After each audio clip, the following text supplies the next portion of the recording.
दोस्तों हमारा एक अलग अलग लेवल का ये बैच रहेगा। ये बैच कौन से स्टूडेंट्स के लिए एप्लीकेबल है या बाकी इसके डिटेल्स क्या है, सब कुछ मैं आपके साथ शेयर करने वाला हूं। आपको बस पेशेंस रखना है और जुड़े रहना है मेरे साथ। कम ऑन एवरीवन, फटाफट फटाफट मुझे कमेंट सेक्शन में बताइए कि हम लोग लाइव है क्या।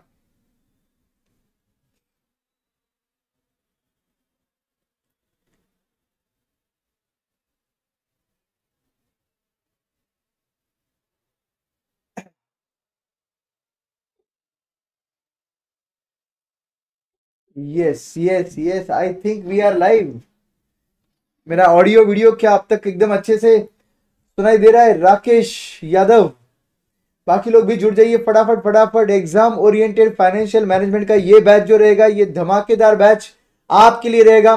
May 24 अगर आप टारगेट कर रहे हो तो बस यही वो बैच है जो आपको एफएम के अंदर आपका स्कोर अलग लेवल पर ले जाएगा। यस मनीष शर्मा, अरे कोई टेंशन मत लीजिए, जो भी आपका कंसर्न है आप हमारी टीम के साथ शेयर कर लीजिएगा, हम लोग कंसिडर कर लेंगे। टेंशन मत लीजिएगा। एक्टिवेशन की नहीं है मृणाल, बिकॉज अब यूट्यूब लाइव रहेगा 2 दिन, आज और कल 2 दिन यूट्यूब लाइव रहेगा, तब तक आपको एक्टिवेशन की नहीं मिलेगा। आपको एक्टिवेशन की कल मिल जाएगा ताकि हम लोग जुड़ पाए ऐप के थ्रू। यस चलिए चलिए फटाफट फटाफट कमेंट सेक्शन में मुझे बता दीजिए क्या हम लोग तैयार है इस एग्जाम ओरिएंटेड बैच के लिए। Brilliant my dear friends, so I see Prashant Sada, welcome you all to this wonderful super duper batch. एक पावर पैक बैच रहेगा ये 60 आवर्स का, और ये 60 आवर्स ना आपके गेम चेंजर रहेंगे। FM विद SM के लिए आपका ये गेम चेंजर बैच रहेगा, आई प्रॉमिस। और इस बैच के अंदर क्या सर, कैसे कैसे किया जाएगा सर, इस बैच में क्या होगा, तो उस पूरे के पूरे डिटेल में आपको देने वाला हूं दोस्तों। ये देखिए, ये एग्जाम ओरिएंटेड बैच का बुक का इंडेक्स है, इसका सॉफ्ट कॉपी भी आपके साथ शेयर कर दिया जाएगा। आपका कोई टाइम लॉस नहीं होगा, डोंट वरी एट ऑल। तो ये कुल मिलाकर टोटल अप्रोक्सीमेटली 200 पेजेस का बुक है, जिसके अंदर अबेंडेंट क्वेश्चन है जो हम लोग सॉल्व करने वाले साथ में मिलकर, और आप भी ऑब्वियसली सॉल्व करोगे। इसमें से मैक्सिमम क्वेश्चंस जो है हम साथ में मिलकर यहीं पर क्लास में खत्म कर देंगे, आप ही सॉल्व करोगे। तो इसका मतलब सेपरेट अलग से इसको टाइम देने की जरूरत नहीं है होमवर्क्स के अलावा।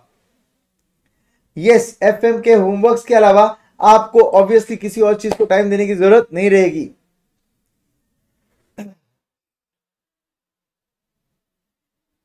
Hope only 6 days classes will be held. क्या बात है, शिवम पटेल पहले ही बोल रहा है भाई क्लियर कर दो सर, संडे को आप लेक्चर लेते हो तो यहां पर आप संडे को लेक्चर नहीं लोगे। ठीक है भाई, नहीं लेंगे, don't worry at all, Sunday को कोई क्लास नहीं होगा। मनीष बोल रहा है सर ऐसे एसएम पढ़ाओगे सर? एसएम मैं नहीं पढ़ाता हूं भाई, एसएम तोड़ सर पढ़ाते हैं। तो एसएम का भी एग्जाम ओरिएंटेड बैच जो अमित सर का है वो आने वाला है इसके बाद। यस, मैं नहीं पढ़ाता हूं एसएम, ठीक है। संडे कंप्लीटली एक ऑफ डे लिया जाएगा हम सब के लिए, ठीक है। Even I want break. चलो तो guys let me tell you all the details without wasting time, and हम लोग आगे बढ़ते हैं, ठीक है। तो ये है आपका first day of exam oriented batch for FM. FM का एग्जाम ओरिएंटेड बैच का ये फर्स्ट डे है माय डियर फ्रेंड्स, और इस दिन हम लोग ऑब्वियसली पूरा का पूरा डिटेल डिस्कशन कर लेंगे आपके बैच के बारे में। तो सबसे पहले ड्यूरेशन की बात कर लेते हैं गाइस। इस बैच का ड्यूरेशन जो है वो 60 आवर्स अप्रोक्स है। अप्रोक्स है, इसका मतलब थोड़ा बहुत चेंज हो सकता है, वैरी हो सकता है, ठीक है। एंड दूसरी इंपॉर्टेंट बात, इस बैच के लिए आपका सिलेबस कवरेज कैसा रहेगा सर? क्या आप पूरा सिलेबस पढ़ाओगे? क्या आप इसमें से कुछ चुनिंदा पार्ट पढ़ाओगे? तो मैं आपको बता देता हूं दोस्तों, ये एग्जाम ओरिएंटेड बैच है, इसमें all topics will be covered, all topics except जो आपका प्योरली थ्योरेटिकल टॉपिक है वो है types of financing. Types of financing ये जो टॉपिक है, इसके इंपॉर्टेंट थ्योरी डिस्कशन होंगे, इसके इंपॉर्टेंट थ्योरी डिस्कशन होंगे। ये टॉपिक सिर्फ मैं आपको लाइन बाय लाइन रीड करके नहीं पढ़ा सकता हूं। यहाँ के सभी क्वेश्चंस हम लोग सॉल्व करेंगे, each and every question solve करेंगे, बट यहाँ का थ्योरेटिकल पार्ट जो है लाइन बाय लाइन नहीं पढ़ाऊंगा, मैं आपको इसका पूरा आइडिया देकर आगे बढ़ूंगा। तो types of financing chapter number 6 है हमारे इंडेक्स में। except for, I can say,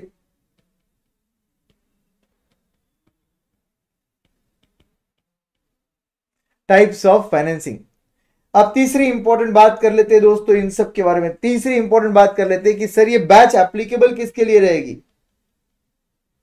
तो ये बैच एप्लीकेबल रहेगा दोस्तों मई 24 ऑब्लिक नवंबर 24 जो टारगेट कर रहे हैं उनके लिए।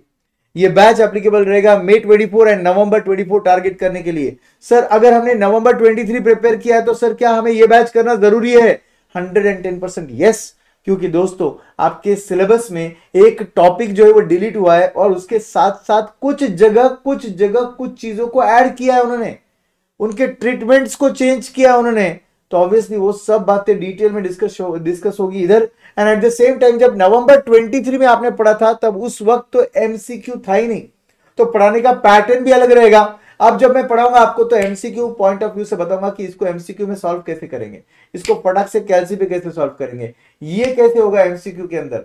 यस, तो एमसीक्यू पॉइंट ऑफ व्यू से भी ये बैच अच्छे से पढ़े जाएगा, nothing to worry at all. And उस वजह से आपका जो स्कोर है एफएम का 15 मार्क एमसीक्यू का, उस पर स्पेशल एम्फेसिस दिया जाएगा। नेक्स्ट इंपॉर्टेंट बात सर, ये बैच का लैंग्वेज क्या रहेगा सर, पढ़ाने का language, what will be the language you will be using in the class. So friends my language will be English plus Hindi, which we call it as English.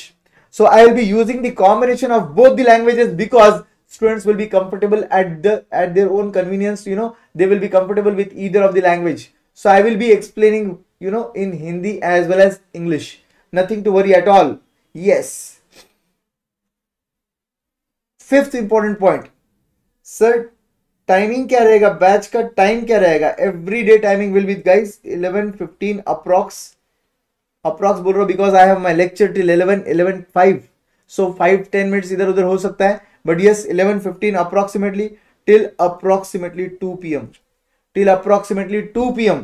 Yes 2 PM sir, because यहां पर patch का जो duration है मैं वो कम दिनों में आपको अच्छे से कवर करा दूंगा, तो आपका 60 आवर्स का ड्यूरेशन जो है वो फिट होगा बराबर से। सो अप्रॉक्स है ये, इधर 15-20 मिनट्स इधर उधर हो सकता है, 15-20 मिनट्स इधर उधर हो सकता है, nothing to worry at all. So every day this will be the timing for our batch. Yes, तो भयानक तरीके से हम लोग एंटायर सिलेबस का कवरेज करेंगे। अनदर लेवल का कॉन्फिडेंस आने का जिम्मेदारी पूरा मेरा, बैच के अंदर पूरा का पूरा कंसेप्चुअल क्लैरिटी देने का काम मेरा। यहां पर बैच का अप्रोच क्या रहेगा आपका, what will be my approach and your approach towards the batch will be from scratch.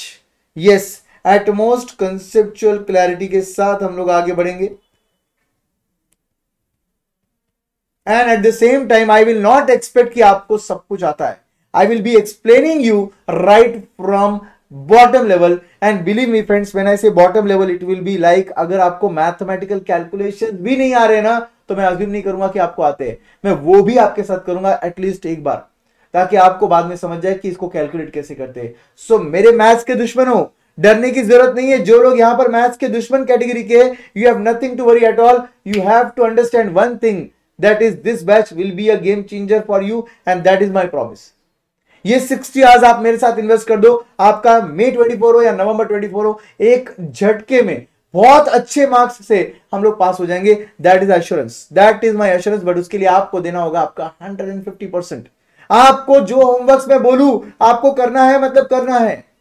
Yes, absolutely करना पड़ेगा, ठीक है, nothing to worry at all. और बहुत जबरदस्त तरीके से ना हम लोग होमवर्क्स के साथ, एक्स्ट्रा प्रैक्टिस के साथ, कुछ इंपॉर्टेंट एग्जाम के डे के एंगल से भी मैं आपको टिप्स दूंगा कि आपको एग्जाम तक क्या करना है, वो सब प्रिपरेशन में आपका करा दूंगा।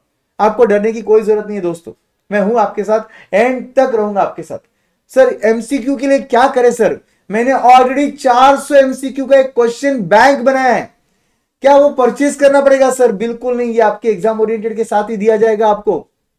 यस, तो let me now tell you कि एग्जाम ओरिएंटेड के साथ आपको कोर्स मटेरियल के तौर पे क्या मिलेगा। एग्जाम ओरिएंटेड के साथ आपको कोर्स मटेरियल के तौर पे, मतलब बुक्स के तौर पे क्या मिलेंगे।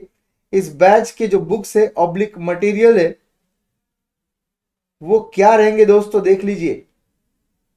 सबसे पहली बुक आपको मिलेगी एग्जाम ओरिएंटेड बैच का text book. Exam oriented batch का आपको टेक्स्ट बुक मिल जाएगा। दूसरी चीज आपको मिल जाएगी एफएम की क्वेश्चनियर बुक, ताजा ताजा रेडी हुआ है एफएम का questionnaire book with MCQ bank. Yes my dear friends, 400 approximately MCQs यहां पर इस क्वेश्चनियर बुक में डाल दिए हैं ऑलरेडी। नए क्वेश्चंस ऑलरेडी ऐड किए मैंने, पुराने क्वेश्चनियर बुक में बहुत सा एडिशन हुआ है, टेक्स्ट बुक के अंदर भी नए क्वेश्चंस ऐड कर दिए हैं। क्या ये सब कुछ सर बैच में हो जाएगा?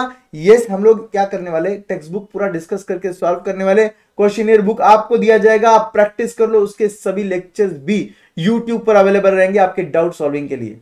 तो ये जो पार्ट है क्वेश्चनियर बुक का, इसका एक्सप्लेनेशन पूरा यूट्यूब पर आ जाएगा, और ये जो टेक्स्ट बुक है ये पूरा का पूरा क्लास के अंदर सॉल्व किया जाएगा आपके साथ। एंड साथ साथ में आपको मिल जाएगा एफएम विथ एसएम का chart book for your revision. For your revision what we are going to do is we are going to have a wonderful coloured chart book for you, and that chart book will include FM with SM. भले ही आप FM enrol कर रहे हो, आप SM enrol नहीं कर रहे हो, बट आपको चार्ट बुक दोनों का एक साथ मिल जाएगा, बिकॉज एफएम देने वाला एसएम देने ही वाला है, तो ऑब्वियसली उसको हमारी तरफ से कॉम्प्लीमेंट्री। तो जो भी अमित सर से नहीं पढ़ पाए बट उनके रिविजन टेक्निक्स यूज करना चाहते हैं, आपको एफएम के साथ एसएम का चार्ट बुक मिलने वाला है। एक ही कंबाइंड बुक बनाया हम लोगों ने, एफएम विथ एसएम का चार्ट बुक, बहुत ही स्मार्ट तरीके से, जिसके अंदर अप्रोक्सीमेटली 30 पेजेस एफएम है और 10 पेजेस में एसएम कवर कर दिया है, तो टोटल सिर्फ 40 पेजेस का बुक रहेगा वो। अमेजिंग गेम चेंजर बुक, ये आपको मिल जाएगा डेफिनेटली। सर मैंने आपको ओल्ड ईओबी लिया था, यूज कंटिन्यू कर सकते हैं क्या सर? Please reply. वी म्यूजिक ओल्ड ईओबी में कुछ चीजें ऐसी थी जो ओल्ड वाली थी, ये न्यू वाली जो है इसके अंदर आपके, मैंने आपको जस्ट अभी आपके आने के पहले ही मैंने समझाया कि ये जो बैच है, इस बैच में हम लोगों ने न्यू क्वेश्चंस इनकॉर्पोरेट किए। एक पूरा इंस्टीट्यूट ने चैप्टर डिलीट कर दिया, वो तो खैर आपको पढ़ना ही नहीं है, risk analysis in capital budgeting, but institute ने एमसीक्यू पैटर्न लाया है बेटा, तो मेरा पढ़ाने का तरीका जो रहेगा वो एमसीक्यू को भी कवरेज देगा, जिसके लिए 15 मार्क है, जिसके लिए 15 मार्क्स है। यस, तो मुझे लगता है कि आपने ये बैच करना चाहिए, और अगर आप ईओबी उससे कंफर्टेबल हो तो भी आप उससे कर सकते हो, कोई प्रॉब्लम नहीं है। और अगर कोई डाउट आता है तो मैं हूं आपके साथ, nothing to worry at all. ठीक है, आप सभी को मेरे साथ कनेक्ट रहने के लिए डाउट सॉल्विंग के लिए क्या करना है? सो गाइस, डाउट सॉल्विंग जो है बैच के ड्यूरेशन में आप ऑनलाइन बैच के साथ पूछ सकते हो। तो सबसे पहला आपका मोड रहेगा ऑनलाइन, प्लस आप मुझे टेलीग्राम पर भी डाउट भेज सकते हो, कोई प्रॉब्लम नहीं है, प्लस आप मुझे व्हाट्सएप पर भी डाउट भेज सकते हो, कोई प्रॉब्लम नहीं है। तो आपकी जो चार्ट बुक मिलेगी आपको, उसके नीचे मेरा व्हाट्सएप नंबर लिखा रहेगा, बट एक ही काम करना, बस नॉर्मल वर्किंग आवर में भेज देना, ठीक है? That will be a blessing, normal working hour में भेज देना, that will be a blessing for us. And guys, doubt solving के लिए कंप्लीट सपोर्ट मिलता है। कंप्लीट का मतलब 24/7 नहीं होता दोस्तों, संडे नहीं मिलेगा सपोर्ट, यस नहीं मिलेगा सर, क्योंकि संडे सबके लिए ऑफ चाहिए। एंड दूसरी बात, वर्किंग आवर्स में मिलेगा, 24 आवर्स नहीं मिलेगा, वर्किंग आवर्स में मिलेगा। अब जब भी रहेगा, आप एक बार डाउट भेज दोगे ना, उसके बाद आपको वेट थोड़ा ना करना स्क्रीन की तरफ देखते हुए कि प्रशांत सर रिप्लाई देंगे तभी मेरा आगे बढ़ना होगा, अदरवाइज मैं पढ़ाई नहीं करूंगा। ऐसा नहीं है, आप स्विच कर लीजिए, आप मार्क कर लीजिए डाउट, मुझे भेज दीजिए और आप आपकी पढ़ाई कंटिन्यू कीजिए। तो दोस्तों, आपका पूरा का पूरा डाउट सॉल्विंग का सिस्टम है हमारे पास, जिसके अंदर 1 से 2 डेज के अंदर मैक्सिमम आपके डाउट पूरे सॉल्व हो जाते हैं एकदम बेहतरीन तरीके से। तो आपको चिंता करने की कोई जरूरत नहीं है, you are in the safest hand. Guys, from past 17 years I am teaching this subject of financial management. I guarantee you will have a favorite and awesome time with me. And सबसे main आपका conceptual clarity at its peak रहेगा, आपको डरने की कोई जरूरत नहीं है। पूरा का पूरा आश्वासन देता हूं मैं आपको कि आपका अमेजिंग टाइम रहने वाला है। यस गाइस, तो ये पूरा का पूरा बैच के डिटेल्स हो गए आपके। तो हम लोग शुरुआत करते हैं इस बैच के बारे में। आप लोग और कोई क्वेरी रहेगा तो आप पर्सनली पूछ सकते हो मुझे, ठीक है? तो कोई आपको इसके आगे और कोई क्वेरी रहेगा तो आप मुझे भेज सकते हो, समझे? चलो स्टार्ट करते हैं हम लोग फाइनेंशियल मैनेजमेंट की जर्नी आज से। जब मैं आपको बोलता हूं फाइनेंशियल मैनेजमेंट, एफएम, एक फाइनेंस मैनेजर, तो आपके दिमाग में क्या आता है दोस्तों? एक फाइनेंस मैनेजर का रोल क्या दिमाग में आता है आपको? क्या लगता है आपको एक फाइनेंस मैनेजर क्या करता होगा? यस माय डियर फ्रेंड्स, एक फाइनेंस मैनेजर क्या करता होगा मुझे बताएंगे?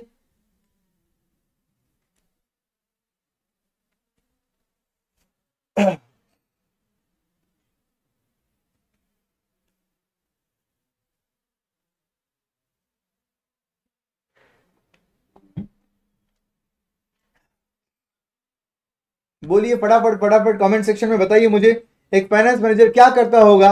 जब हम बोलते हैं फाइनेंस मैनेजर है, वो कंपनी का फाइनेंस मैनेजर है, तो वो क्या करता होगा दोस्तों? तो बहुत सिंपल सी बात है दोस्तों। सबसे पहले just imagine yourself to be a finance manager of a company जो क्या कर रहा है, जो न्यूली इनकॉर्पोरेटेड है और आपको अपॉइंट किया एज अ फाइनेंस मैनेजर। तो वो क्या करवाना चाहता है आपसे?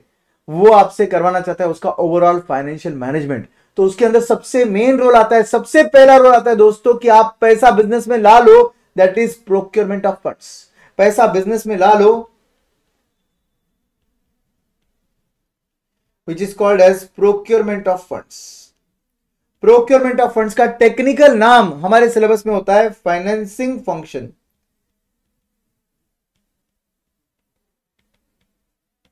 प्रोक्योरमेंट ऑफ फंड्स को हम लोग टेक्निकली बुलाते हैं फाइनेंसिंग फंक्शन। क्या बुलाते हैं sir?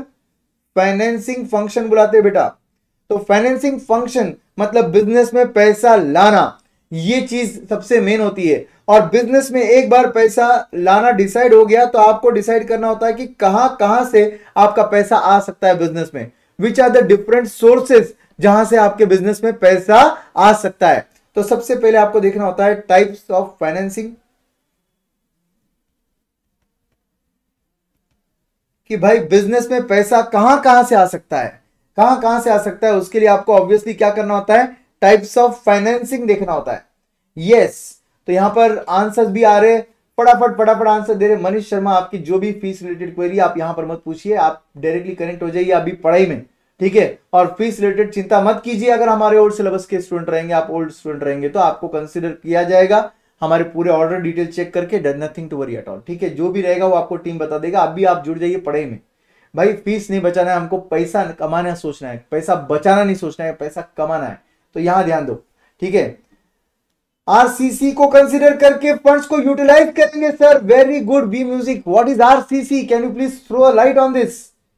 Yes, please tell me, RCC का मतलब आपको क्या लगता है? मृणाल बोल रहे हैं कंपनी को पैसा कहां से लाना चाहिए और कैसे यूज करना चाहिए, उसकी प्लानिंग कहां से लाना चाहिए और कैसे रेज करना, ओके रेज करना, उसकी planning. Very good Mrinal. Anchal बोल रहे हैं sir how many lectures would you be uploading on YouTube? 2 to 3 lectures will be on YouTube। 2 to 3 lectures will be on YouTube because this is exam oriented batch। 2 to 3 lectures means हम दो 3 chapter upload, 2 chapter तो upload हो जाएंगे। तो please focus here. And risk cost control, very good. RCC का long form आप बोल रहे हो, risk cost and control, wonderful. So guys everyone focus here, let us go with the flow. तो हम लोगों ने सबसे पहले प्रोक्योरमेंट ऑफ फंड्स करना है। प्रोक्योरमेंट ऑफ फंड्स के अंदर हम लोग देखते हैं क्या हमारे पास अवेलेबल चॉइसेस है। उन चॉइसेस को हम बुलाते हैं टाइप्स ऑफ फाइनेंसिंग। जैसे कि कंपनी में जो पैसा आ सकता है दोस्तों, वो अलग अलग सोर्सेस से आता है। कौन से सोर्सेस है? वहां इक्विटी शेयर कैपिटल। और कहां से पैसा आ सकता है? Preference share capital. और बताइए पैसा कहां से आ सकता है? सर डिबेंचर से आ सकता है सर। और बताइए कहां से आ सकता है? टर्म लोन से आ सकता है सर। तो गाइज ये सभी क्या बन गए आपके? ये बन गए आपके टाइप्स ऑफ फाइनेंसिंग, एक्सेट्रा डाल देते भाई, अभी बस हो गया, ठीक है। सो टाइप्स ऑफ फाइनेंसिंग के अंदर हमारे पास ये सब चॉइसेस है, यहां से पैसा बिजनेस में आया जा सकता है, लाया जा सकता है। फंड रेजिंग यहां से हो सकता है। बट अब ये फंड रेजिंग करने के लिए मुझे मेनली देखना होगा, जो वी म्यूजिक बोल रहे हैं, risk cost and control. Risk का मतलब होता है दोस्तों, आप जो पैसा ला रहे हो उस पैसों को periodically fix rate of return देना होता है, उस चीज का रिस्क। आप जो पैसा यूज कर रहे हो ना, ला रहे हो ना बिजनेस में, तो उसको पीरियोडिकली अगर आप फिक्स रेट ऑफ रिटर्न दे रहे हो, ये आप कमिटमेंट दे रहे हो, तो ऑब्वियसली वो रिस्क है। दूसरी इंपॉर्टेंट बात दोस्तों, कॉस्ट। अच्छा, रिस्क के अंदर एक और रिस्क है, पैसा तो ला लिया, वापस तो देना पड़ेगा ना, लौटाना तो पड़ेगा। रीपेमेंट ऑफ प्रिंसिपल अमाउंट, वो भी तो एक रिस्क है। तो रिस्क दो तरीके की होती है दोस्तों। सबसे पहला रिस्क होता है आपका पीरियोडिकली फिक्स रिटर्न देने का रिस्क, और दूसरा होता है आपका रीपेमेंट का रिस्क। तो ये दो रिस्क के रोल होते हैं। रिस्क के हद तक आपको एज अ फाइनेंस मैनेजर ये ध्यान देना होता है कि रिस्क कभी भी बैलेंस चाहिए।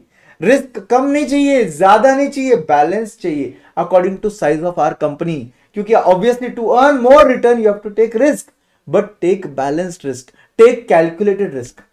ग्रेट, रिस्क के बारे में तो समझ गया sir. What about cost sir, cost के हद तक क्या लगता है? तो गाइस ये सब डिफरेंट डिफरेंट सोर्सेस है, ये डिफरेंट सोर्सेस के अलग अलग कॉस्ट होते हैं दोस्तों, और वो कॉस्ट को कंसिडर करना होता है। सर कॉस्ट मतलब क्या?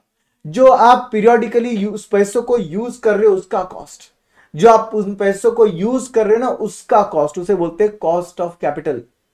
तो आपको टाइप्स ऑफ फाइनेंसिंग के बाद कॉस्ट ऑफ कैपिटल पर ध्यान देना होता है, और एज अ फाइनेंस मैनेजर हर कोई यही ट्राई करेगा कि कॉस्ट ऑफ कैपिटल तो भाई लीस्ट कॉस्ट होना चाहिए, कॉस्ट ऑफ कैपिटल तो भाई लीस्ट कॉस्ट होना चाहिए, कम से कम कॉस्ट होना चाहिए। That is called as cost of capital. Cost of capital should always be dash preferred, low preferred. Finance manager बन के सोचो, आपकी कंपनी है, बिजनेस में पैसा आ रहा है, तो हम लोग यही ट्राई करेंगे दोस्तों कि वो पैसों का कॉस्ट कम से कम हो, वो पैसों का कॉस्ट कम से कम हो। तो yes, cost of capital should always be less preferred, lowest preferred.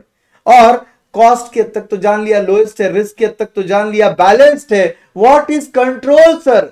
RCC में आप सी बोल रहे हो, एक और वो है कंट्रोल। कंट्रोल का मतलब क्या होता है sir? Control means management of company, voting powers. Yes, that is called as control. Risk, cost, control. तो यहां पर कंट्रोल जो है ये होता है मैनेजमेंट या वोटिंग पावर्स। आप सबको पता है दोस्तों कि इन पार्टीज में से किनके पास वोटिंग पावर है? फटाफट मुझे कमेंट सेक्शन में बताइए कि इन पार्टीज में से कौन से पार्टीज ऐसी है जिनके पास आपकी कंपनी का वोटिंग पावर है। एजीएम में आके बैठेंगे और बोलेंगे चलो हमसे पूछो और हम वोट करने वाले हैं।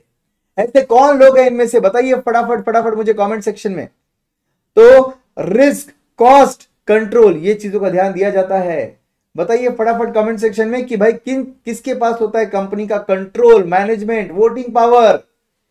Very good. किनके पास होता है? इक्विटी शेयर होल्डर्स के पास होता है। यस, इक्विटी शेयर होल्डर्स के पास होता है मेरा वोटिंग पावर। तो इसका मतलब कभी भी फंड रेजिंग के वक्त मैंने इंश्योर करना चाहिए कि मेरा कंट्रोल डाइल्यूजन बैलेंस्ड हो, कंट्रोल डाइल्यूजन बैलेंस्ड हो। Very first day I am using technical words with you because guys आपको ये शब्द यूज करे बगैर समझेगा नहीं, इसीलिए मैं ये सब टेक्निकल शब्द भी यूज करने वाला हूं, और इतनी बार यूज करूंगा, इतनी बार समझाऊंगा कि आप भी एग्जाम में यूज कर आओगे। यस, तो यहां पर मैं बोल रहा हूं कंट्रोल, कंट्रोल मींस मैनेजमेंट और वोटिंग पावर्स। और मैं ये बोल रहा हूं कि फंड रेजिंग के वक्त फाइनेंस मैनेजर ने केयरफुल रहकर क्या करना चाहिए? डाइल्यूजन ऑफ कंट्रोल बैलेंस्ड होना चाहिए, ये देखना चाहिए। Sir what is the meaning of dilution of control? Voting power जो स्प्रेड हो जाती है ना बेटा, उसको बोलते हैं डाइल्यूजन ऑफ कंट्रोल। जो वोटिंग पावर स्प्रेड हो जाते हैं उसे बोलते हैं dilution of control. And dilution of control should always be balanced according to size of company.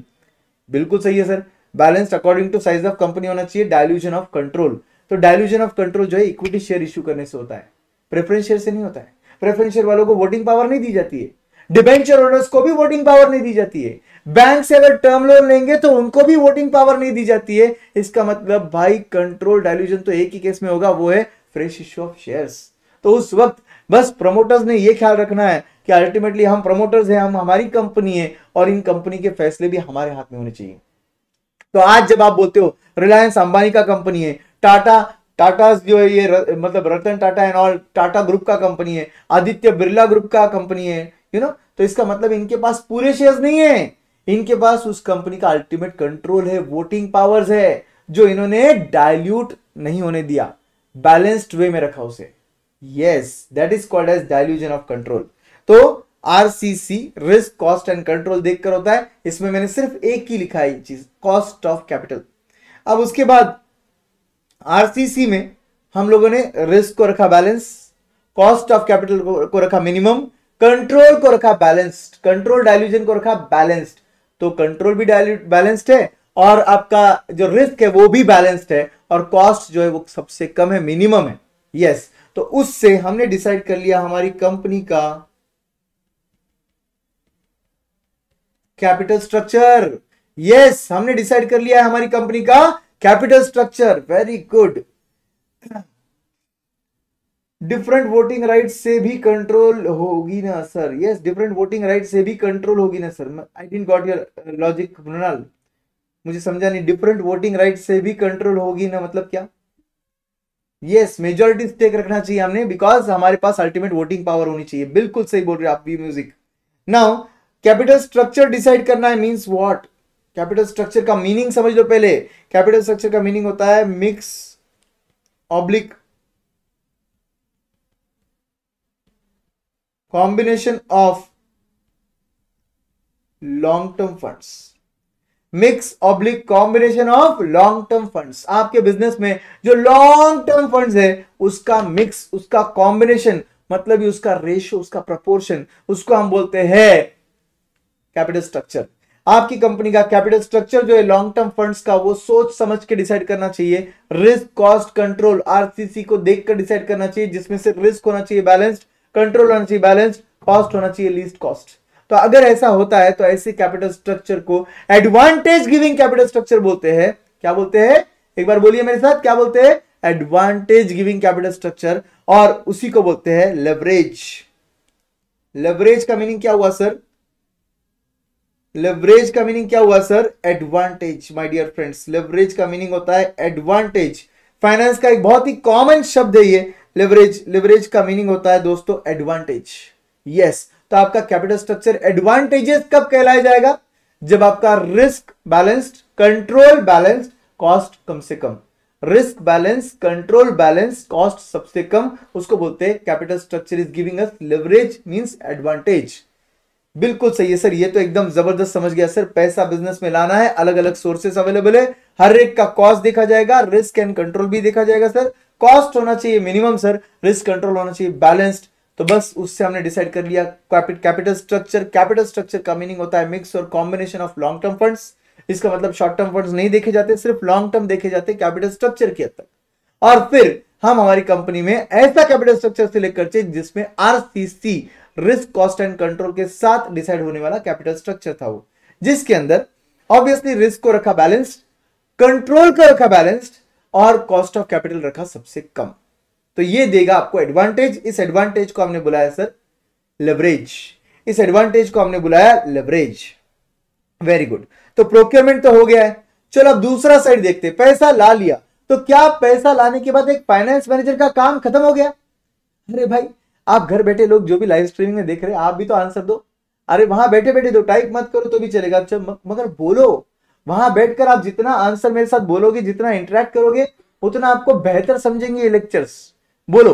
तो यहां पर आप, मैं बोल रहा हूं कि पैसा आ गया है तो क्या काम खत्म हो गया? बिल्कुल नहीं, इनफैक्ट आप काम शुरू होगा। वो जो पैसा आया था उसे यूज तो करना पड़ेगा, और उसे यूज करने को ही हम क्या बोलते हैं दोस्तों? उसे बोलते हैं यूटिलाइजेशन ऑफ फंड्स। क्या बोलते हैं दोस्तों? Utilisation of funds.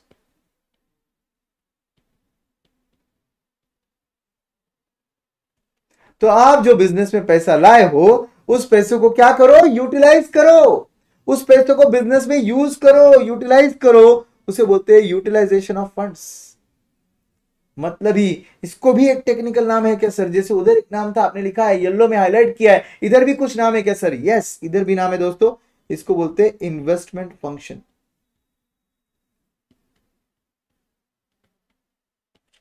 इसे हम बुलाते हैं investment function. Yes my dear friends, तो ये रहा आपका investment function, utilisation of funds. Utilisation कितने टाइप के होते हैं दोस्तों? दो टाइप के होते हैं। वेरी गुड, दो टाइप के होते हैं। यूटिलाइजेशन कितने टाइप के होते हैं? दो। सबसे पहला टाइप आता है यूटिलाइजेशन में लॉन्ग टर्म, और फिर आएगा शॉर्ट टर्म।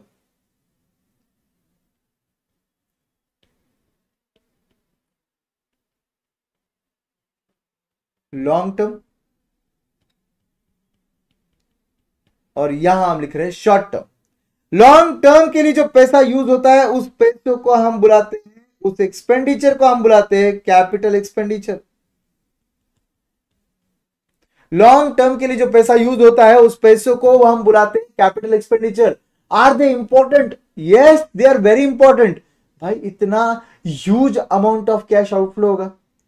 भाई कैपिटल एक्सपेंडिचर बोलते बड़ा अमाउंट इन्वेस्ट हो रहा है। यस सर, बड़ा अमाउंट है, छोटा तो नहीं होता है। उसके बाद लॉन्ग टर्म इंप्लीकेशंस होते हैं। आज जब कैपिटल एक्सपेंडिचर आपने कर दिया, तो आपकी कंपनी के आने वाले कई साल चेंज हो जाएंगे। या तो आप आबाद हो जाओगे, या तो बर्बाद हो जाओगे। मतलब ही एक करेक्ट एसेट आप सिलेक्ट कर लोगे, आपकी कंपनी के कैश फ्लोस चेंज हो जाएंगे फ्यूचर ईयर्स के लिए। और अगर आप एक गलत एसेट चूज कर लोगे ना तो आपकी कंपनी के कई सालों के कैश फ्लो हिल जाएंगे।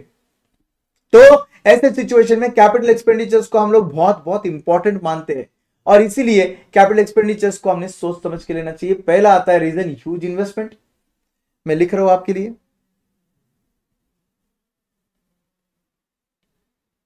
Huge investment. दूसरा रीजन लॉन्ग टर्म इंपैक्ट, जो फैसले आप ले रहे हो वो कई साल बदल रहे हैं आपके, बिल्कुल सही है सर।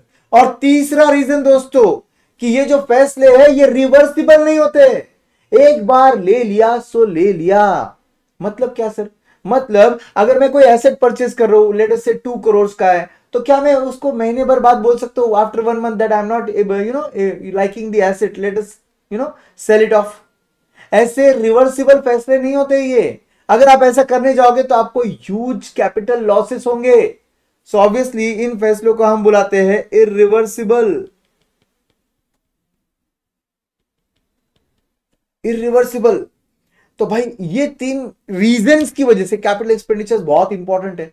और ये 3 रीजंस को तो अच्छे से देख लो, ये तो बिल्कुल शादी जैसा हो गया।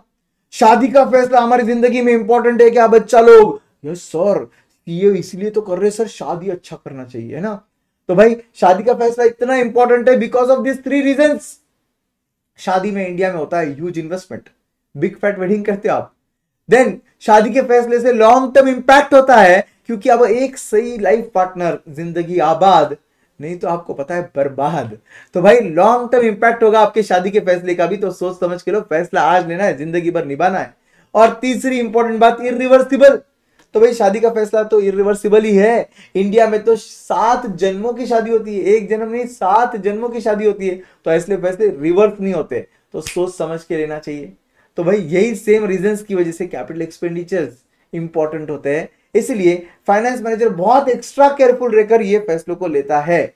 और इन्हीं फैसलों को लेने के लिए फाइनेंस मैनेजर क्या करता है? ही यूजेस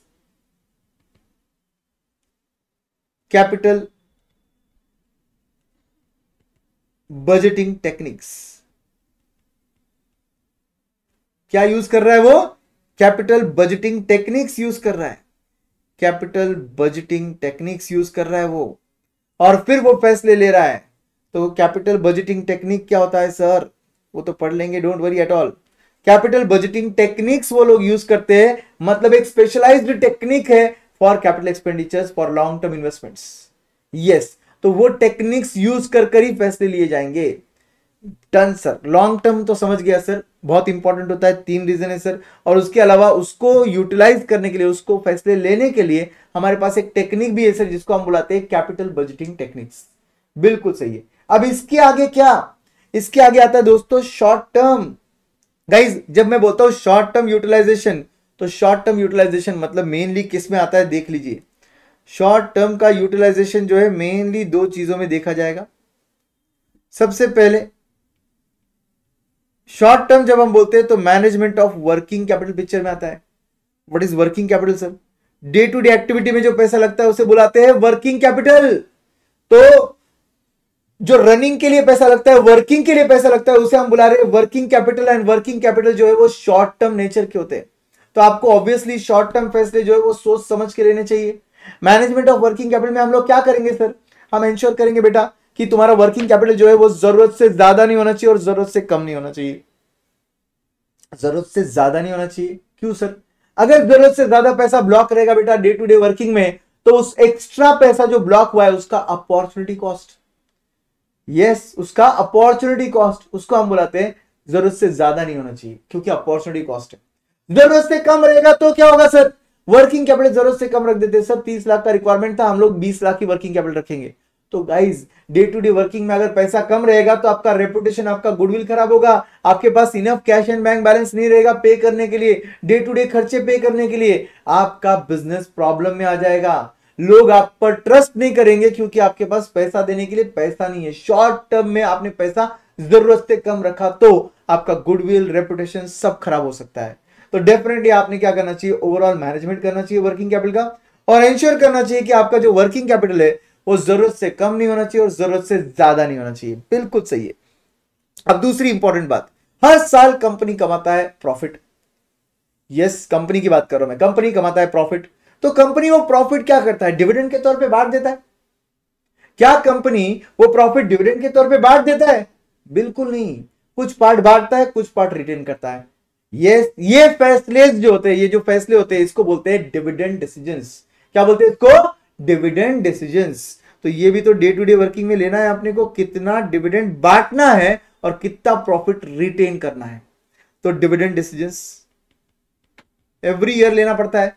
यस, कभी कभी तो साल में बीच में भी लेना पड़ता है, जिसको आप बुलाते हो interim dividend. Yes sir, yes sir, बुलाते हैं सर, इंटरिम डिविडेंड भी बुलाते हैं, जो ड्यूरिंग द ईयर दिया जाता है। और एक जो डिविडेंड है वो दिया जाता है सर आपके ईयर के एंड पे, उसको बोलते हैं फाइनल डिविडेंड। सर बिल्कुल सही है। शिवानी क्या बोल रही है? Sir I had cleared group 2. I'm still watching your lectures just for investment knowledge. Wow, Shivani, wow, great, great, great. Keep watching and obviously CA प्रशांत साडा नाम का चैनल है, वो भी सब्सक्राइब करके रखो। वहां पर केस स्टडीज वगैरह, फाइनेंशियल केस स्टडीज मैंने काफी टाइम पहले से अपलोड किया है, और फिर से हम रीएक्टिवेट होने वाले, उस चैनल को एक्टिवेट करने वाले, और ज्यादा केस स्टडीज आने वाले, फाइनेंशियल स्कैम्स वहां पर कवर करेंगे हम, तो मजा आएगा। Shivani, good to hear that you have cleared that group 2. Great, and now I can officially say you welcome to CA final. Yes, चलिए, तो बस दोस्तों, जितने लोग ये मेरे साथ इस लेक्चर में जुड़े हैं, मैं भी आपको जल्द से बोलना चाहूंगा वेलकम टू CA फाइनल। और वहां पर भी हम पढ़ेंगे साथ में AFM का subject, advanced financial management. Yes, तो चलिए, डिविडेंड डिसीजंस, कितना प्रॉफिट रिटेन करना है और कितना प्रॉफिट डिविडेंड के तौर पे बांटना है। मैनेजमेंट ऑफ वर्किंग कैपिटल, कि आप जरूरत से कम वर्किंग कैपिटल मत रखिए, जरूरत से ज्यादा मत रखिए। ये होता है management of working capital. Short term में ये फैसले फाइनेंस मैनेजर को लेने होते हैं। चलो बढ़िया है। तो यहां पर हम बोलेंगे कि भाई पैसा तो आ गया था, प्रोक्योरमेंट हो गया, पैसा यूज भी हो गया, इन्वेस्टमेंट हो गया। यस सर, तो अब तो काम खत्म हो गया ना। अच्छा, इन्वेस्टमेंट का टारगेट क्या रहेगा आपका, यूटिलाइजेशन का टारगेट क्या रहेगा? जब जब पैसा इन्वेस्ट करोगे तो टारगेट रहेगा मैक्सिमम रिटर्न्स का। टारगेट क्या रहेगा सर? मैक्सिमम रिटर्न्स कमाना है बेटा आपको। आपके पैसों पर आपको कमाना है मैक्सिमम रिटर्न्स, ये आपका टारगेट होना चाहिए। जैसे यहां पर आपने बोला था, देखिए लीस्ट कॉस्ट, तो यहां पर आप बोल रहे हो मैक्सिमम रिटर्न्स। ये जो ग्रीन कलर में मैंने हाईलाइट किया है, ये है आपका लीस्ट कॉस्ट, और वहां पर आपका मैक्सिमम रिटर्न्स। बिल्कुल सही है। जितना इन दोनों के बीच में गैप रहेगा, कंपनी का प्रॉफिटेबिलिटी उतना अच्छा रहेगा। Positive gap, obviously cost of capital minimum and returns maximum, जितना गैप ज्यादा रहेगा उतना प्रॉफिटेबिलिटी ज्यादा रहेगा, उतना कंपनी अच्छा परफॉर्म कर रहा है। यस, सो ये होता है प्रोक्योरमेंट, ये होता है यूटिलाइजेशन। वेरी गुड सर, मैंने आपके रिविजन्स वॉच किए थे सर, सिर्फ एग्जाम ओरिएंटेड वाले। Very good Shivani, very good. Now see everyone focus, क्या बोल रहे हैं कि भाई पैसा आ चुका है, प्रोक्योरमेंट। अब यहां पर बोल रहे हैं कि मैक्सिमम रिटर्न्स चाहिए, यूटिलाइजेशन। बढ़िया है सर। अब देखिए, अब ध्यान दीजिए इधर, व्हाट आई एम सेइंग, पैसा तो आ गया था, इन्वेस्टमेंट तो हो गया, रिटर्न्स भी मैक्सिमम आ गए। अब एक फाइनेंस मैनेजर इंश्योर करेगा कि उसका परफॉर्मेंस कैसे चल रहा है। ये सब होना चाहिए था। ये एवरी ईयर हो रहा है क्या, एवरी क्वार्टर हो रहा है क्या, एवरी मंथ हो रहा है क्या? इसके लिए होता है, there is something called as performance evaluation. तो कंपनी क्या करता है, खुद का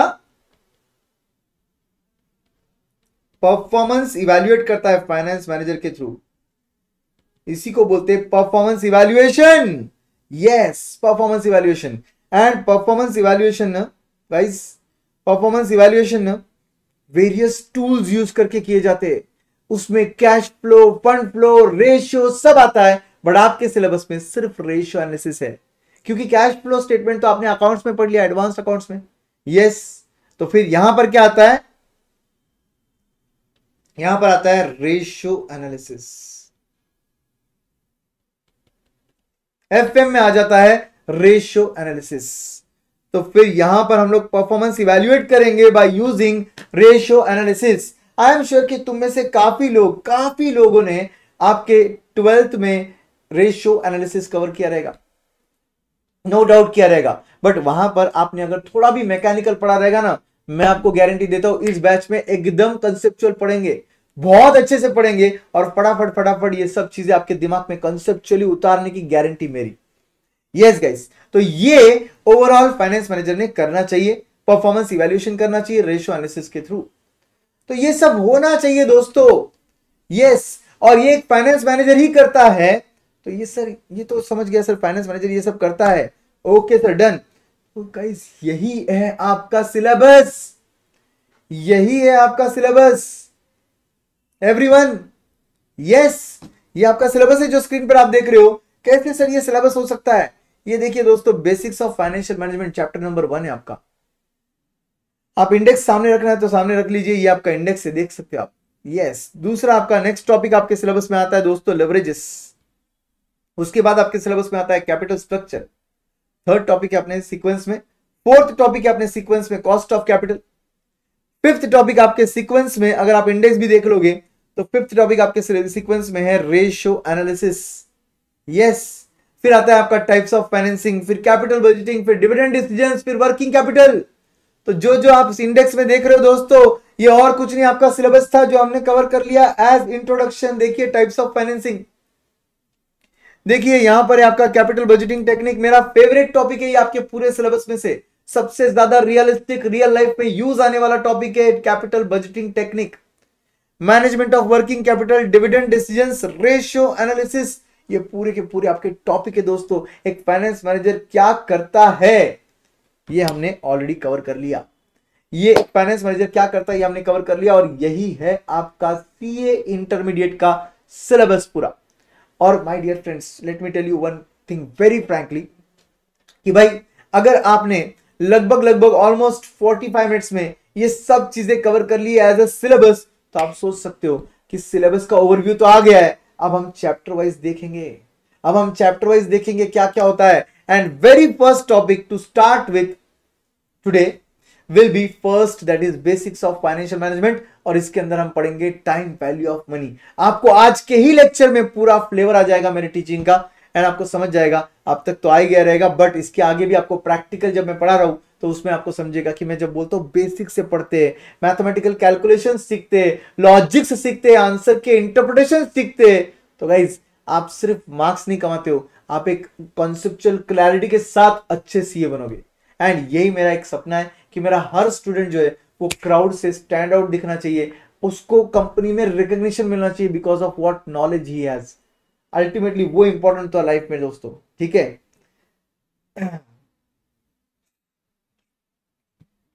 सर लेकिन सीए कंपनी को फाइनेंशियल मैनेजमेंट करके देगा तो वो उसका स्टैट्यूटरी ऑडिट नहीं कर सकता है। यस ऑब्वियसली, स्टैट्यूटरी ऑडिट के लिए भाई रिलेटेड पार्टी वगैरह कुछ क्लॉजेस भी होते हैं, अल्टीमेटली वेस्टेड इंटरेस्ट नहीं होना चाहिए, वो सब भी होता है। अर्शिया खान क्या पूछ रहे, सर May 24 में फर्स्ट अटेम्प्ट दूंगी सर, मैं रेगुलर परचेज करने में लेट हो गया है, क्या मैं एग्जाम ओरिएंटेड परचेज कर सकते हो सर? सिलेबस कवर हो जाएगा क्या, रेगुलर ले लूं? अर्शिया खान, अगर आपके पास वक्त है मेरे होमवर्क्स करने का तो आप ये बैच भी कंटिन्यू कर सकते हो। ये बैच और रेगुलर बैच के नोट्स जो है बिल्कुल पूरा का पूरा कवरेज सेम रहेगा आपका। सिर्फ फर्क क्या है, वहां पर मैं एवरीडे 1 या 2 होमवर्क देता हूं, यहां पर आपका एवरीडे 4-5 होमवर्क भी हो सकते हैं। That's the only thing. And conceptual clarity वगैरह जो वहां मिलती है यहां पर भी मिलती है, कम टाइम में मिलती है। जो लोगों के लर्निंग फास्ट है, जिन लोगों को लगता है कि मुझे इतना स्लो नहीं पढ़ना है, मेरे पास वक्त है, मैं एफएम को दे सकता हूं दिन में और 2 घंटा एक्स्ट्रा फॉर होमवर्क, बस ये बैच उन्हीं के लिए। और पूरा का पूरा कवरेज सेम रेगुलर जैसा हो जाएगा, nothing to worry at all. पूरा ईच एंड एवरी क्वेश्चन वहां का यहाँ पे कवर किया हुआ है। तो ऐसा कोई पार्ट नहीं रहेगा जो वहां पे मैंने कवर किया और यहां नहीं किया। बस सिर्फ वहां थोड़ा हैंड होल्डिंग के साथ बहुत अच्छे से शिद्दत से डिटेल में डिस्कस करते हुए, आराम से रिवाइज करते हुए चलते, यहां पर वक्त को ध्यान में रखते हुए। इतना ज्यादा डिटेल में बहुत अच्छे से बोलने से अच्छा मैं पूरा पूरा पूरा पार्ट जो समझाना है बहुत बेहतरीन तरीके से कम टाइम में प्रिसाइजली बोलकर आगे बढ़ जाता हूं। एंड होमवर्क ज्यादा देता हूं ताकि आपका प्रैक्टिस हो। एग्जाम ओरिएंटेड बैच मतलब आप एग्जाम को ध्यान में रखकर ये बैच कर रहे हो, दैट्स द ओनली थिंग।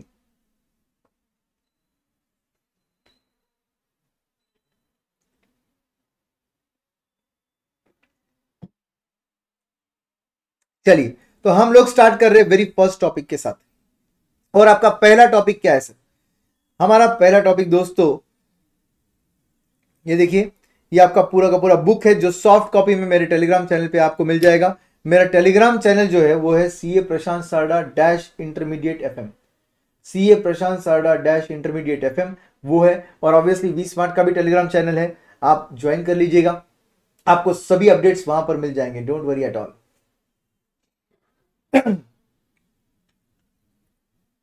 ठीक है, तो हम लोग स्टार्ट कर रहे हैं वेरी फर्स्ट टॉपिक। यहां पर फर्स्ट टॉपिक जो है वो है scope and objective of financial management, जिसको हम बुलाते हैं basics of financial management. Yes, इसमें देखिए देखिए क्लियरली लिखा है two basic aspects of financial management. आपके एग्जाम में अगर ऐसा क्वेश्चन आ जाए two basic aspects of financial management, तो बेसिकली दो चीजें फाइनेंस मैनेजर क्या करता है, one is procurement of funds, the other is utilisation of funds. एक प्रोक्योरमेंट करता है, एक यूटिलाइजेशन करता है, बस वही दो चीजें आपको लिखनी है यहाँ पर। और जो प्रोक्योरमेंट में हमने डिटेल में डिस्कस किया था, वेरियस सोर्सेस ऑफ फाइनेंस होते हैं, उनके अंदर आरसीसी देखा जाता है, रिस्क कॉस्ट कंट्रोल, बस वही चीजें लिखनी है आपको। जैसे कि यहां पर प्रोक्योरमेंट के अंडर लिखा हुआ है the cost of fund should be dash, the cost of fund should be minimum and hence there should be and hence a proper dash of risk and control factor become essential. A proper dash of risk and control factor becomes essential. Proper balance of risk and control factors becomes essential. तो आपका ये RCC का logic हो गया, risk cost and control, cost of funds minimum होना चाहिए, risk and control balance होना चाहिए according to size of company. Yes, इसके बाद utilisation, utilisation should give you maximum returns. Utilisation दो टाइप के होते हैं, एक शॉर्ट टर्म एक long term. Yes, very good. Now risk cost and control की बात करेंगे तो सबसे पहले ओन फंड्स का रिस्क, ओन फंड्स का रिस्क, ओन फंड्स मतलब इक्विटी शेयर्स, इनका रिस्क कैसे होता है, लीस्ट होता है, सबसे कम होता है। और डेट फंड जो है उसका रिस्क हाई होता है, उसका रिस्क हाई होता है। क्यों सर, ऐसा क्यों बोल रहे हो आप सर कि ओन फंड्स का रिस्क कम है और डेट फंड मतलब लोन फंड का रिस्क ज्यादा है? क्योंकि गाइस जब आप लोन लेते हो आप periodically fix rate of interest का कमिटमेंट दे दिए हो। आपका प्रॉफिट मुनाफा कुछ भी हो, घाटा नुकसान जो भी हो, आपको फिक्स रेट ऑफ इंटरेस्ट देना है डिबेंचर होल्डर्स को। You are suppose to pay fix rate of interest irrespective of your profitability.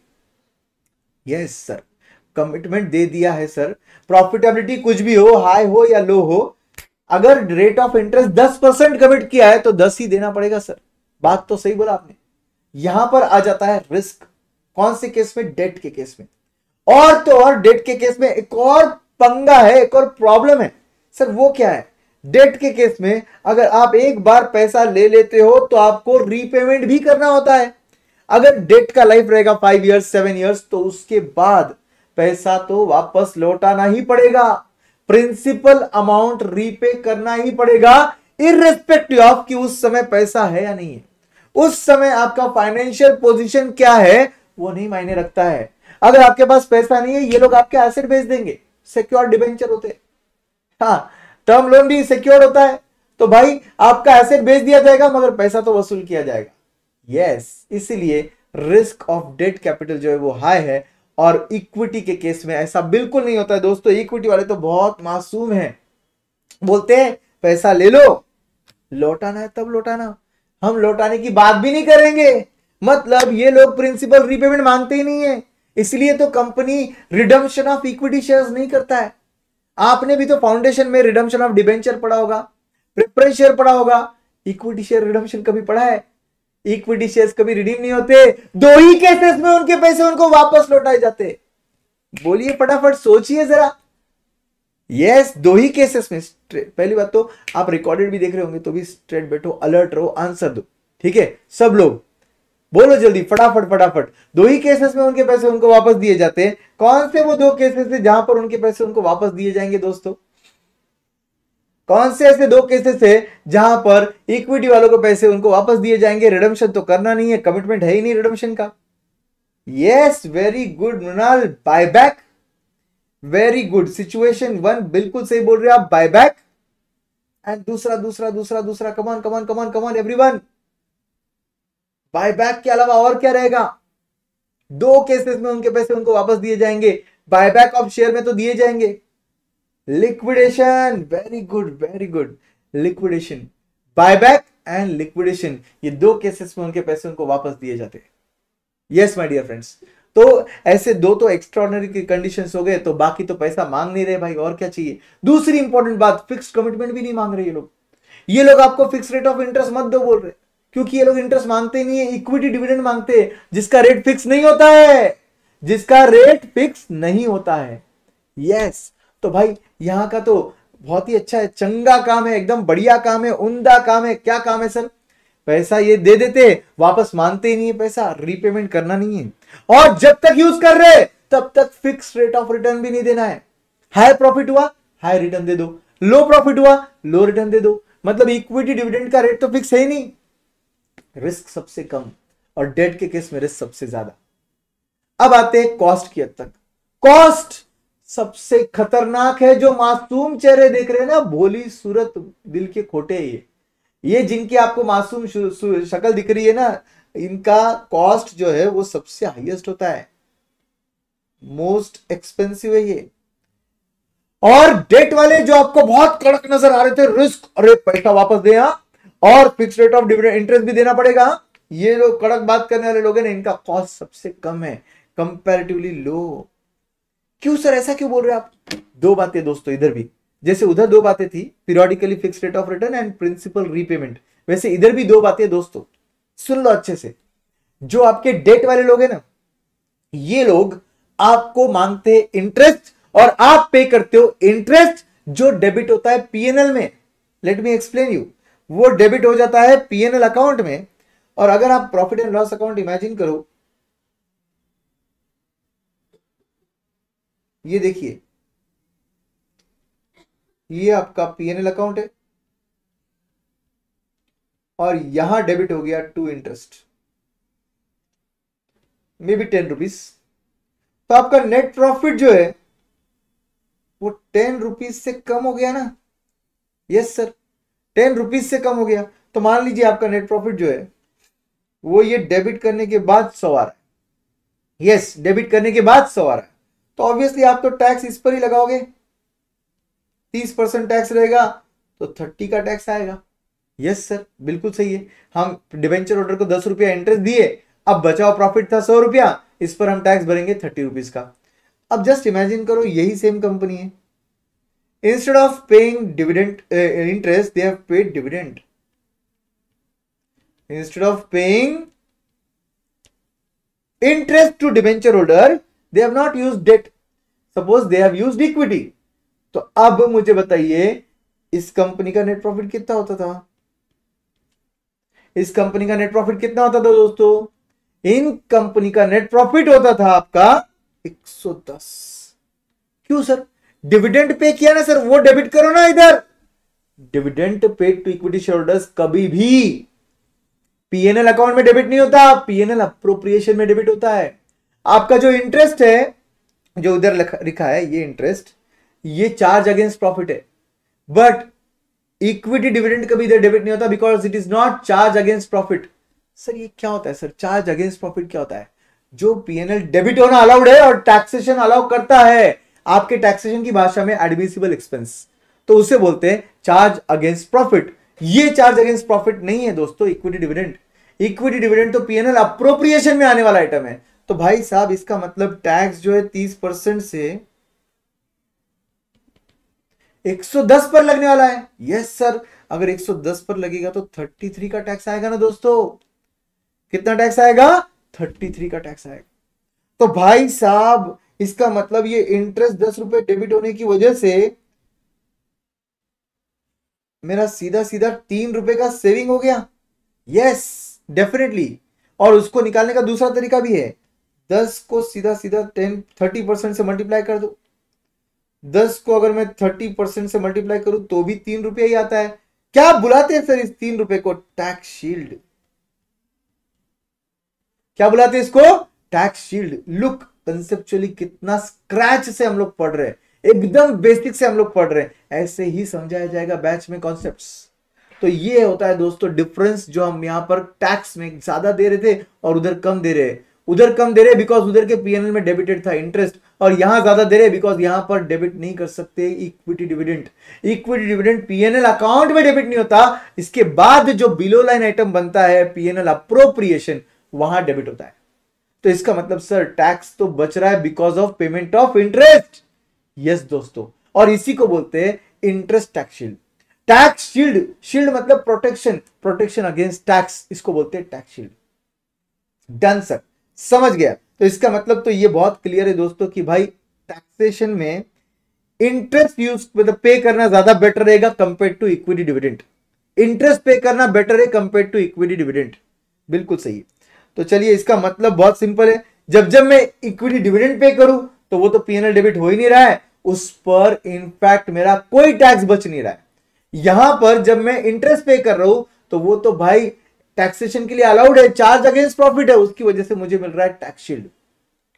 एक और रीजन है दोस्तों कि इक्विटी डिविडेंड ज्यादा कॉस्टली है, इक्विटी वाला फंड ज्यादा कॉस्टली है, और उसका रीजन है दोस्तों कि इक्विटी वाले लोग जो है वो रियल ओनर्स है, they are the real owners, तो उनके एक्सपेक्टेशन कभी भी हाई होते हैं। तो सर इनका क्या होता है सर, ये ओनर नहीं है, ये आउटसाइडर है, और इनके एक्सपेक्टेशन लो नहीं होते, हाई नहीं होते, फिक्स होते। 10% बोला ना तो 10 ही देना पड़ेगा। अब वो हाई है या लो है पता नहीं, फिक्स है। यहां के एक्सपेक्टेशन फिक्स है। जब ज्यादा प्रॉफिट होता है तो भी ये लोग तुमसे 10% ही मांगेंगे, जब यहां पर ज्यादा प्रॉफिट होगा ना तो इक्विटी वाले तुम्हारी जान ले लेंगे, बोलेंगे अब ज्यादा प्रॉफिट हुआ है तो ज्यादा डिविडेंड दो। यस, तो यहां के एक्सपेक्टेशंस कभी भी हाई होते हैं, यहां के एक्सपेक्टेशन फिक्स होते हैं। तो कभी भी ये सस्ता बना और ये महंगा हो गया, टैक्सेशन के लिए इधर कोई बेनिफिट नहीं है, ये डिविडेंड है, पीएनएल अकाउंट डेबिट नहीं होता है, पीएनएल अप्रोप्रिएशन में जाता है, टैक्स बचता नहीं है, ये पीएनएल अकाउंट जाएगा बिकॉज ये इंटरेस्ट है, और इसकी वजह से नेट प्रॉफिट घटेगा और आने वाला टैक्स भी कम आएगा। तो ओवरऑल रिस्क लो है, कॉस्ट सबसे ज्यादा है, और यहां पर डेट के केस में रिस्क ज्यादा है और कॉस्ट लो है। तो एक में एक फायदा है, एक में एक फायदा है, करे तो क्या करे, बैलेंस कर। इसीलिए तो कैपिटल स्ट्रक्चर में हम क्या करते हैं, मिक्स और कॉम्बिनेशन ऑफ फंड्स बनाते हैं। कुछ पैसा डेट से आता है, कुछ पैसा इक्विटी से आता है। अगर 60% पैसा इक्विटी से आया, 40 डेट से आया, तो 60-40 3:2 को हम बुलाते हैं कैपिटल स्ट्रक्चर। कैपिटल स्ट्रक्चर माने के composition. Yes, very good. And what about control my dear friends, control मतलब मैनेजमेंट, वोटिंग पावर, और वोटिंग पावर का डाइल्यूजन तभी होगा, कंट्रोल का डाइल्यूजन तभी होगा जब हम कंपनी क्या इश्यू करती है, equity share holders, fresh issue of shares. और जब फ्रेश इश्यू ऑफ डेट होता है, मतलब कंपनी और डेट लेता है, उस वक्त no dilution of control, because friends आपके डेट होल्डर्स को वोटिंग पावर्स नहीं मिलते। क्या नहीं मिलते sir, voting power. Voting power कहां मिलते हैं उनको, तो उनको कोई वोटिंग पावर नहीं मिलता है। जबकि इधर जैसे इक्विटी इश्यू किया तो फ्रेश जो शेयर्स इश्यू किए उनको भी वोटिंग पावर मिल गए। Yes, dilution of control. तो बात तो सर समझ में आ गई। रिस्क कॉस्ट कंट्रोल, जिसको आप बुलाते थे सर आरसीसी, बिल्कुल समझ में आ गया सर, क्या कंसेप्ट है पूरा समझ में आ गया। आरसीसी प्रोक्योरमेंट के वक्त ये देखा जाता है दोस्तों। चलो अब आते time value of money, practical की तरफ। ओके, तो थियोरेटिकल पार्ट कवर हो गया। एमसीक्यू पॉइंट ऑफ व्यू से मैंने बताया आपको कैसे कॉस्ट कम है, कैसे ज्यादा है, कौन सी चीज एमसीक्यू में आ सकती है। The cost of dash capital is low, the risk of dash capital is high. Boss ये सब चीजें एमसीक्यू में आ सकती है, तो इसीलिए थोड़ा अच्छे से इसको हमने कॉन्सेप्चुअली डिस्कस किया। अब बात करते हैं दोस्तों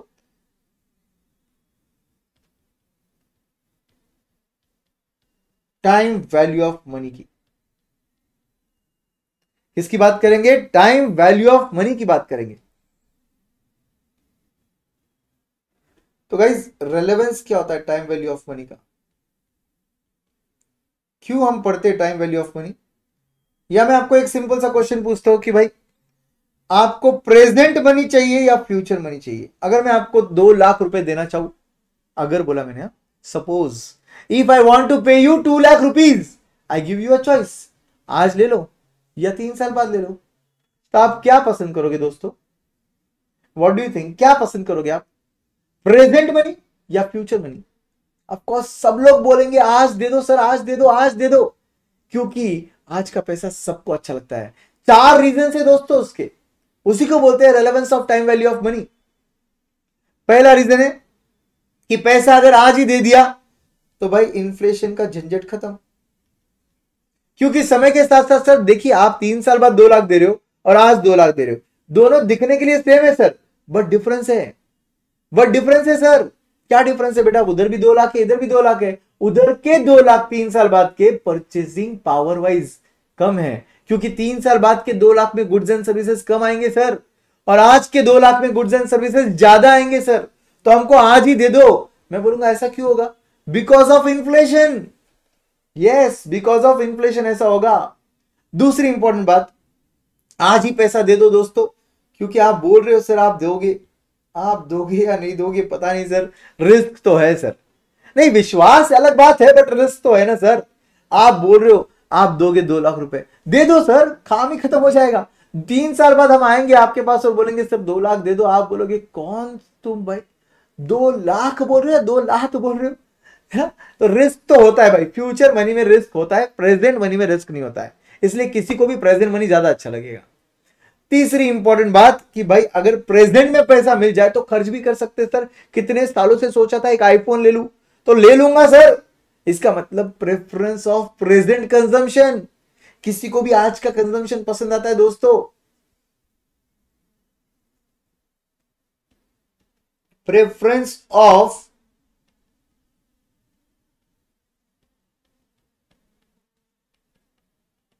प्रेजेंट कंजम्पशन। आज का कंजम्पशन किसी को भी भारी लगता है। आज जो खर्च करने में आनंद है ना, वो 3 साल बाद वेट करके खरीदने में आनंद नहीं है, मजा नहीं है। आज मिल जाए तो बेहतर है। तो इसीलिए कभी भी पैसा आज चाहिए। एंड सबसे मेन बात, सबसे मेन बात, देखिए शिवम पटेल बोल ही दिए, आईपीओ में डाल देंगे सर, आज ही दे दो। इतने अच्छे अच्छे आईपीओ आ रहे हैं सर, टाटा टेक्नोलॉजी तो नहीं मिला सर, डॉम्स भी नहीं मिल रहा है शायद, क्या हो रहा है? इतने अच्छे अच्छे आईपीओ आके चले गए। यस, आईआरईडीए भी नहीं मिला सर, वो तो कहां चल रहा है? तो सब जो इतने अच्छे अच्छे आईपीओ है, अगर पैसा होता तो डाल देते, मिल गया तो लक बाय चांस, और अगर मिल जाए तो इन्वेस्टमेंट अपॉर्चुनिटी। पैसा इन्वेस्ट कर रहे हो ना आज, तो फ्यूचर में 3 साल बाद तो ग्रो हो ही जाएगा। और चलो आईपीओ नहीं मिला तो कम से कम शेयर्स खरीद लेंगे, अच्छे शेयर्स खरीदने में 3 साल बाद तो वैल्यू बढ़ेगी। तो इसको बोलते हैं इन्वेस्टमेंट अपॉर्चुनिटी। तो fourth reason, the last reason why you prefer today money is investment opportunity. जो है ना, उसको हमें ग्रैब करना है, इसके लिए पैसा आज चाहिए, इन्वेस्टमेंट अपॉर्चुनिटी। तो relevance of time, value of money, there are 4 reasons. सबसे पहला रीजन आता है इन्फ्लेशन, दूसरा आता है रिस्क, तीसरा आता है preference of present consumption, last आता है इन्वेस्टमेंट अपॉर्चुनिटी। Very good. तो ये 4 रीजन है दोस्तों, जिसकी वजह से हमें कभी भी टाइम वैल्यू ऑफ मनी में आज का पैसा अच्छा लगता है कंपेयर टू फ्यूचर। ठीक है, अब बात करेंगे कि भाई टाइम वैल्यू ऑफ मनी हमारे एफएम के हद तक क्या इंपॉर्टेंट है, क्यों इंपॉर्टेंट है। Time value of money, TVM, I will write here, इसके आगे टीवीएम यूज करेंगे तो टाइम बच जाएगा, मेहनत भी बच जाएगी। टाइम वैल्यू ऑफ मनी, तो टाइम वैल्यू ऑफ मनी हमारे एफएम के हद तक क्या मैटर करता है, ध्यान से सुनिए दोस्तों। पैसा तुम्हें इन्वेस्ट करना होता है। फाइनेंशियल मैनेजमेंट में हम क्या देख रहे हैं, इफेक्टिव यूटिलाइजेशन ऑफ फंड्स। पैसा इन्वेस्ट कर लो, मैक्सिमम रिटर्न मिलेगा, बट जो रिटर्न मिलेंगे वो तो फ्यूचर में मिलेंगे। और पैसा इन्वेस्ट होगा आज, आज के पैसों को फ्यूचर के साथ कैसे कंपेयर करें, फ्यूचर के रिटर्न्स को आज के इन्वेस्टमेंट के साथ कैसे कंपेयर करें। Yes, there comes into picture time value of money, जिसके अंदर 2 टेक्निक है। टाइम वैल्यू ऑफ मनी के अंदर 2 टेक्निक्स है। The very first technique is called as discounting technique, and the other technique is called as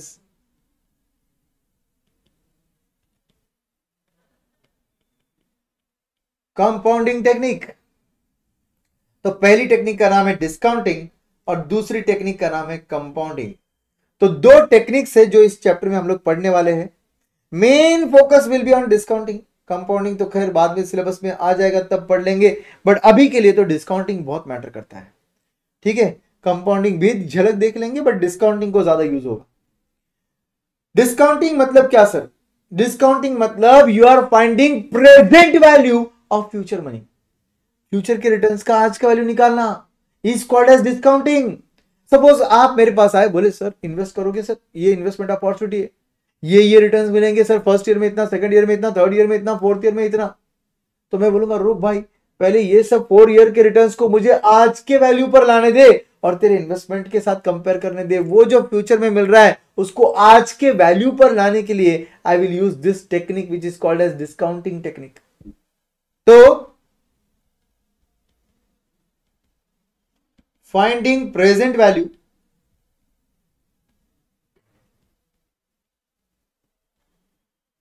PV of future money, इसको बोलते हैं discounting. Finding present value of future money, इसको बोलते हैं discounting. तो कंपाउंडिंग क्या होगा सर? फिर इसका एग्जैक्ट अपोजिट होगा। तो क्या होगा sir? Finding future value, yes, of present money. आज के पैसों का फ्यूचर में वैल्यू कितना होगा, वो होता है कंपाउंडिंग। तो कंपाउंडिंग में हम लिख रहे हैं, जैसे डिस्काउंटिंग में लिखा वैसे कंपाउंडिंग में लिख रहे हैं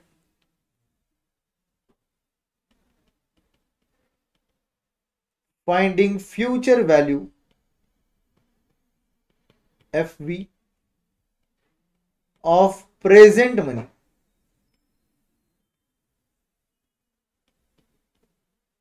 तो भाई साहब आज के पैसों का फ्यूचर में कितना वैल्यू होगा इस कंपाउंडिंग। फ्यूचर के रिटर्न्स का पैसों का आज के डेट पे वैल्यू क्या होगा, डिस्काउंटिंग। यस, क्लियर है सर, एकदम सही है। अब डिस्काउंटिंग में क्या करते हैं sir? we use discounting factors।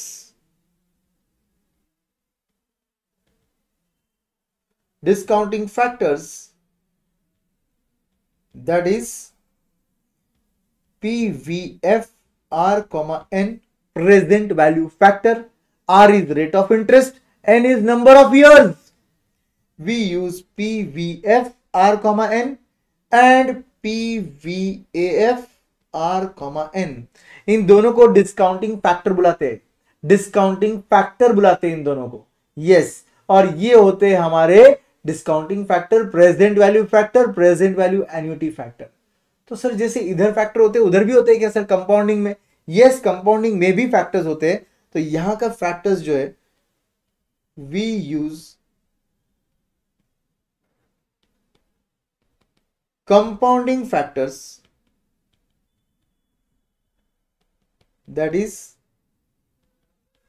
CVFR, N compounding value factor, R rate of interest, N number of years, and CVAFR, N compounding value annuity factor, compounding value annuity factor। तो ये फैक्टर्स यूज में आएंगे। मगर as I told you हम लोग deal करने वाले discounting के साथ, मेजरली डिस्काउंटिंग के साथ। तो हम बात करेंगे present value factors, present value annuity factor के बारे में। हम बात करेंगे मेनली डिस्काउंटिंग फैक्टर के बारे में। यस, तो ये लिख लिया आपने। अब इसके बाद डोंट वरी, ये जो सॉफ्ट कॉपी है ये भी शेयर हो जाता है मेरे टेलीग्राम चैनल पे। अगर आपका कोई पार्ट लिख कर नहीं हुआ और मैं आगे बढ़ गया तो चिंता करने की जरूरत नहीं है, वो शेयर हो जाता है। यस, तो चलिए आगे बढ़ते हैं। अब ये डिस्काउंटिंग फैक्टर जो आपने बोला सर पीवीएफ, पीवीएफ, सर ये क्या है सर? ये ना सर हम लोग मतलब मैथ पढ़ते थे ना तब भी नहीं समझता था सर। मैं समझा दूंगा बेटा, टेंशन मत लो, मैं समझा दूंगा, फिर से समझा दूंगा, यही एक्सपेक्टेशन के साथ समझाऊंगा कि आपको नहीं आता। बस मेरी टेक्निक के साथ चलिए, ठीक है? बिल्कुल सर। तो calculation of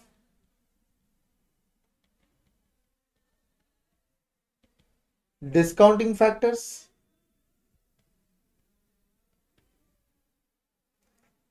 calculation of discounting factors.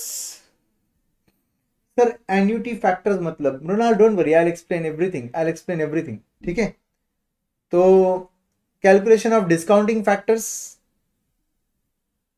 ये जो डिस्काउंटिंग फैक्टर है ना ऊपर, इनको कैलकुलेट करने के लिए, भले वो कंपाउंडिंग हो या डिस्काउंटिंग हो, उनको कैलकुलेट करने के लिए ना आर और एन दिया रहना चाहिए, आर और एन दिया रहना चाहिए, ठीक है? तो हम बोलेंगे calculation of discounting factor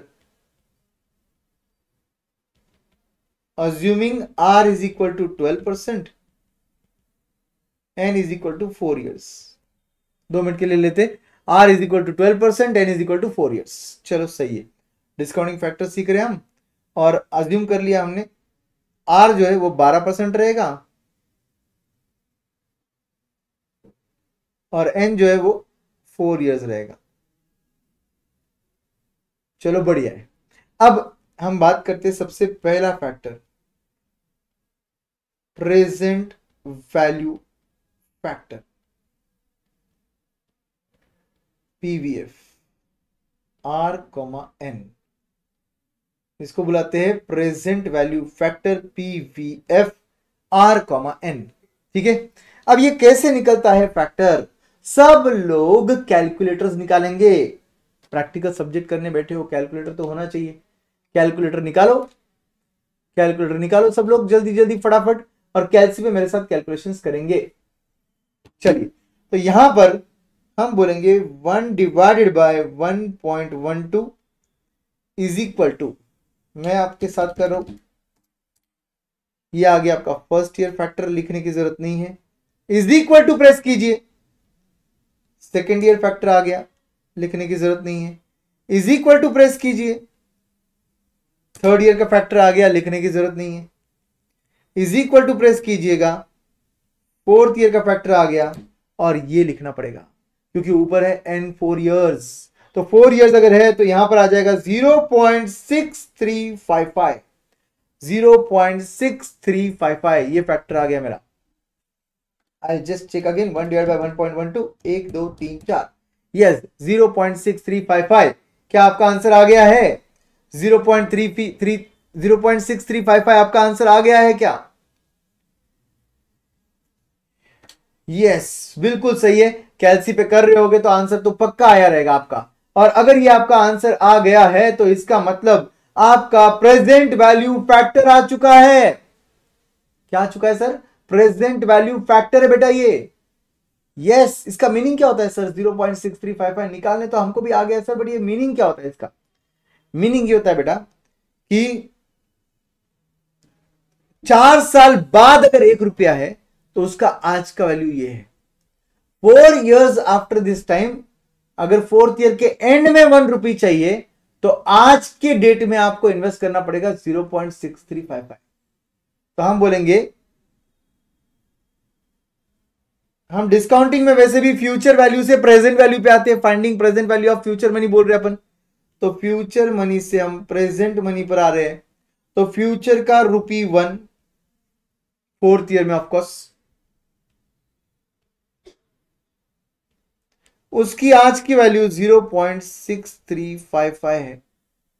okay, तो ऐसे केस में आपका 1 रुपए का आज का वैल्यू 0.6355 है, तो ऑब्वियसली मुझे फ्यूचर में 4 साल बाद 1 रुपया नहीं चाहिए, मुझे 2 लाख रुपीस चाहिए। कितना? 2 लाख।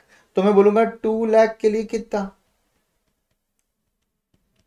अगर 1 रुपया चाहिए था 4 साल बाद, तो तुम बोल रहे हो 0.6355 इन्वेस्ट कर लो, मुझे 1 रुपया नहीं चाहिए, मुझे 2 लाख रुपए चाहिए। अब आप बताओ कि 4 साल बाद 2 लाख चाहिए, तो आज कितना इन्वेस्ट करूं? तो बहुत सिंपल है सर, इसको क्रॉस मल्टीप्लाई कर लो, आपका आंसर आ जाएगा सर। तो इसको क्रॉस मल्टीप्लाई कर लो, आपका आंसर आ जाएगा। तो क्रॉस मल्टीप्लाई कर लेते दोस्तों, फिर क्रॉस मल्टीप्लाई कर लेते तो आंसर आ जाएगा। तो देखते आंसर क्या आएगा। पेन कहां चला गया? Okay, just 1 second guys, I'll just take the pen.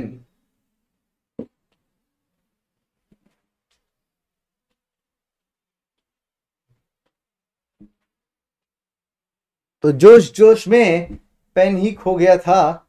तो अब बताएंगे आप क्रॉस मल्टीप्लाई कर कर। Therefore, present value is equal to, आप क्या कर रहे हो? क्रॉस मल्टीप्लाई कर रहे हो, 2 लाख इंटू 0.6355 कर रहे हो। इससे आपका आंसर कितना आएगा? 2 लाख इंटू 0.6355, 1,27,100, 1,27,100। ये आपका प्रेजेंट वैल्यू आ गया। प्रेजेंट वैल्यू का आंसर इंपॉर्टेंट नहीं था। आप देखो स्क्रीन पर आपने क्या कर दिया, टाइम वैल्यू ऑफ मनी का फॉर्मूला निकाल लिया दोस्तों आपने। अगर फ्यूचर में एक बार 2 लाख चाहिए तो आज आपने 127,100 इन्वेस्ट करना है। यस सर, इन्वेस्ट तो करना है। चलो क्रॉस चेक करके देख लो, 127,100 आपकी कैलसी पर है, ले लो 127,100 ले लो, और उसमें प्लस करो 12%, 1 साल खत्म, प्लस करो 12% 2 साल खत्म, प्लस करो 12% 3 साल खत्म, प्लस करो 12% 4 साल खत्म, और मेरे कैलसी पर आंसर आ रहा है लगभग 2 लाख। कितना आंसर आ रहा है? लगभग 2 लाख का आंसर आ रहा है। यस, 199,994। 6 रुपया कम क्यों आया सर? क्योंकि तुमने यहाँ पर राउंड ऑफ किया है, राउंड ऑफ किया इसलिए 6 रुपया कमाया, अदरवाइज तो वो भी मैच हो सकता था। तो गाइज इसका मतलब बहुत सिंपल है गाइज, ये जो भी आपने निकाला ये आपका प्रेजेंट वैल्यू है। इन्वेस्टमेंट जो करना होता है ना, हमें जो फैमिली में आके बोलते हैं कुछ लोग कंसल्टेंट, जिनको हम LIC एजेंट्स वगैरह बोलते हैं, ये लोग आके हमको स्कीम्स बेचते हैं कि इतना इन्वेस्ट कर लो फ्यूचर में ये मिलेगा, इतना इन्वेस्ट कर लो फ्यूचर में ये मिलेगा। तो भाई आज से फैमिली के कंसल्टेंट तुम, आज से आपके इन्वेस्टमेंट कंसल्टेंट तुम हो फैमिली के। फैमिली को बोलो कि हमें टाइम वैल्यू ऑफ मनी देखना होगा, फैमिली को बोलो कि फ्यूचर के रिटर्न्स को प्रेजेंट वैल्यू पर लाकर आज के इन्वेस्टमेंट के साथ कंपेयर करना होगा। अगर कोई इन्वेस्टमेंट आपको बेच रहा है कि भाई 4 साल बाद 2 लाख रुपए चाहिए, तो आज ना एक काम कर लो 1,50,000 इन्वेस्ट कर लो सर, फ्यूचर में ना 4 साल बाद 2 लाख मिल जाएगा सर आपको। तो आप इन्वेस्टमेंट मत करना, क्योंकि उसकी रियल वैल्यू 127 है, 1,27,100 उसकी रियल वैल्यू है। अगर रेट ऑफ इंटरेस्ट 12% है तो समझ गए, उस वो सामने वाला पर्सन आपको क्या बोल रहा है, 2 लाख इन्वेस्टमेंट रिटर्न चाहिए तो 150 इन्वेस्टमेंट कर दो। आपको लगता है ठीक है यार 50,000 का प्रॉफिट 4 सालों में ठीक है, बट ऐसा नहीं होता है दोस्तों। उसको इस तरीके से कैलकुलेट करके प्रेजेंट वैल्यू पे लाकर आज के इन्वेस्टमेंट के साथ कंपेयर करना होता है। हाँ, अगर ये इन्वेस्टमेंट वो बोल रहा है कि 1,10,000 में अवेलेबल है, जिसका रियल वर्थ कितना था 1,27,100, वो इन्वेस्टमेंट वाला बोल रहा है कि 1,10,000 ही भरो और 4 साल बाद मिलेंगे 2 लाख, तो भाई इन्वेस्टमेंट कर दो, क्योंकि आपकी रियल वैल्यू ज्यादा है और वो इन्वेस्टमेंट कम मांग रहा है। कम मांग रहा है मतलब सस्ते में मिल रहा है, ले लो। 1,50,000 मांग रहा है, ज्यादा में मांग रहा है मतलब महंगा मिल रहा है, मत लो। Very simple logic, very very simple logic. Yes, तो ये दोस्तों हमारा टाइम वैल्यू ऑफ मनी का पहला फॉर्मूला आ गया। Therefore present value is equal to what is 2 lakh, future value. What is 0.6355 called? 0.6355 is called as present value factor, PVF R, N। तो ये बन गया आपका पहला formula time value of money का। Yes sir, capital budgeting and dividend decisions and working capital का time क्या रहेगा? सेम रहेगा बेटा, सेम टाइम रहेगा, बस सिक्वेंशियली चलते जाएंगे हम लोग। टाइम वैल्यू ऑफ मनी जो है, इसके बाद लेवरेज आएगा, लेवरेज के बाद कैपिटल स्ट्रक्चर आएगा, कैपिटल स्ट्रक्चर के बाद कॉस्ट ऑफ कैपिटल आएगा। यस, तो ये मिल गया मुझे पहला फॉर्मूला, मेरा फाइनेंशियल मैनेजमेंट का first formula time value of money का। इस तरीके से फॉर्मूले डिराइव होते हैं। फॉर्मूले हम लोग रट्टा नहीं मारते हैं। Remember my sentence, nothing is magical, everything is logical. And पूरी बैच में आपको इस तरीके से लॉजिकली बना के बताऊंगा। टाइम वैल्यू ऑफ मनी का पहला फॉर्मूला, सर ये तो समझ गया सर, फॉर्मूला भी समझ गया सर, ये क्यों किया सर, ऐसा क्यों किया, ये क्या था sir, 1 Y 1 divided by sir. अरे बेटा जो हमने फाउंडेशन में पढ़ा था ना, present value is equal to future value divided by 1 plus R raise to N. मैं वही करा रहा था आपको, कैलसी के शॉर्टकट पे करा रहा था, कैलकुलेटर के शॉर्टकट पर मैं करा रहा था आपको। इस टाइप के एमसीक्यूज भी आपको आ सकते हैं। After 4 years we are getting 2 lakh rupees, what is today's value if the rate of interest is 12%? So answer will be 1,27,100। तो गाइज मैं आपको बोल रहा हूं, ये फाउंडेशन वाली चीज जो है, जो आपने पढ़ी है, यही सेम चीज मैं आपको कैलकुलेटर पे करा रहा हूं। फ्यूचर वैल्यू देखिए, मैंने फ्यूचर वैल्यू कितना लिया, 1 रुपी लिया, तो देखो यहां पर आना चाहिए 1 रुपी, और divided by 1 plus R, R क्या है 12% है ना, तो इसलिए 1 प्लस 0.12, 0.12 मतलब 12% ना, तो 1.12 हो जाएगा। 1 प्लस आर मतलब 0.12, तो इसलिए 1.12 हो गया। एंड रेज टू 4 कर रहे हैं हम लोग, वही तो कर रहे हैं, is equal to is equal to is equal to is equal to, मतलब वो रेज टू 4 हो रहा है। यस, तो उससे हमें 1 रुपए की आज की वैल्यू मिली, विच इज 0.6355। यस, कैलसी ले लो, एक बार कैलसी ले लो, 0.6355 प्लस 12% करो, प्लस 12% करो, प्लस 12% करो, प्लस 12%, 4 बार करो, आपके कैलसी पर बराबर 0.9999 समथिंग आएगा, मतलब वो 1 रुपी आया। यस, एवरीथिंग क्रॉस चेक होता है, हर चीज का कनेक्शन मिलता है। यस माय डियर फ्रेंड्स, तो ये था आपका first formula, present value factor निकालने का तरीका भी मैंने आपको बताया, और उससे फॉर्मूला भी आता है, मैंने वो आपको बताया। अब बात करते हैं दोस्तों प्रेजेंट वैल्यू एन्युटी फैक्टर के बारे में।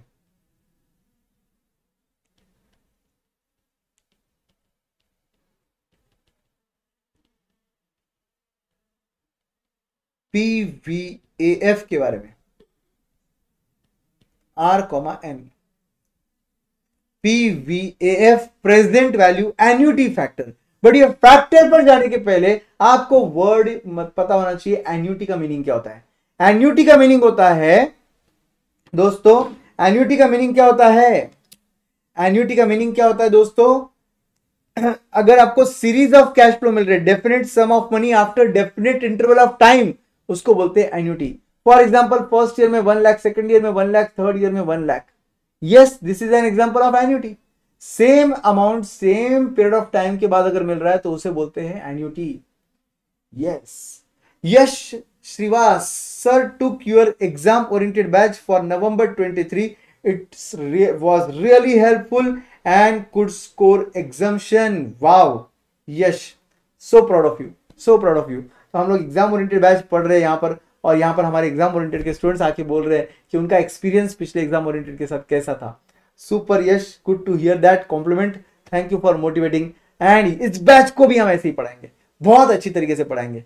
चलिए, तो यहां पर प्रेजेंट वैल्यू एन्युटी फैक्टर मतलब क्या होता है, सीरीज ऑफ अमाउंट अगर आपको मिल रहे, एक अमाउंट नहीं है, फ्यूचर में एक बार नहीं है, जैसे ऊपर था ना फ्यूचर में एक बार 2 लाख, यहां पर ऐसा नहीं है, हर साल 2-2 लाख है सपोज।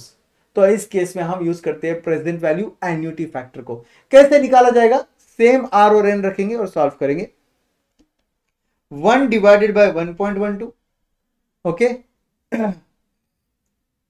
इज इक्वल टू करेंगे, जो भी आंसर आएगा मेमोरी प्लस दबाइए, इज इक्वल टू करिए, सेकेंड ईयर का आंसर आएगा मेमोरी प्लस दबाइए, इज इक्वल टू करिए, जो भी आंसर आया थर्ड ईयर का मेमोरी प्लस दबाइए, इज इक्वल टू कीजिए, फोर्थ ईयर का आंसर आएगा उसको भी मेमोरी प्लस दबाइए, और लास्ट में फिर MRC मेमोरी रिकॉल कीजिए। 1 divided by 1.12, 1 is equal to m plus 2 is equal to m plus 3 is equal to m plus 4 is equal to m plus MRC 3.037, ये आपका आंसर आता है, ये आपका आंसर आता है। This is your PVAF factor.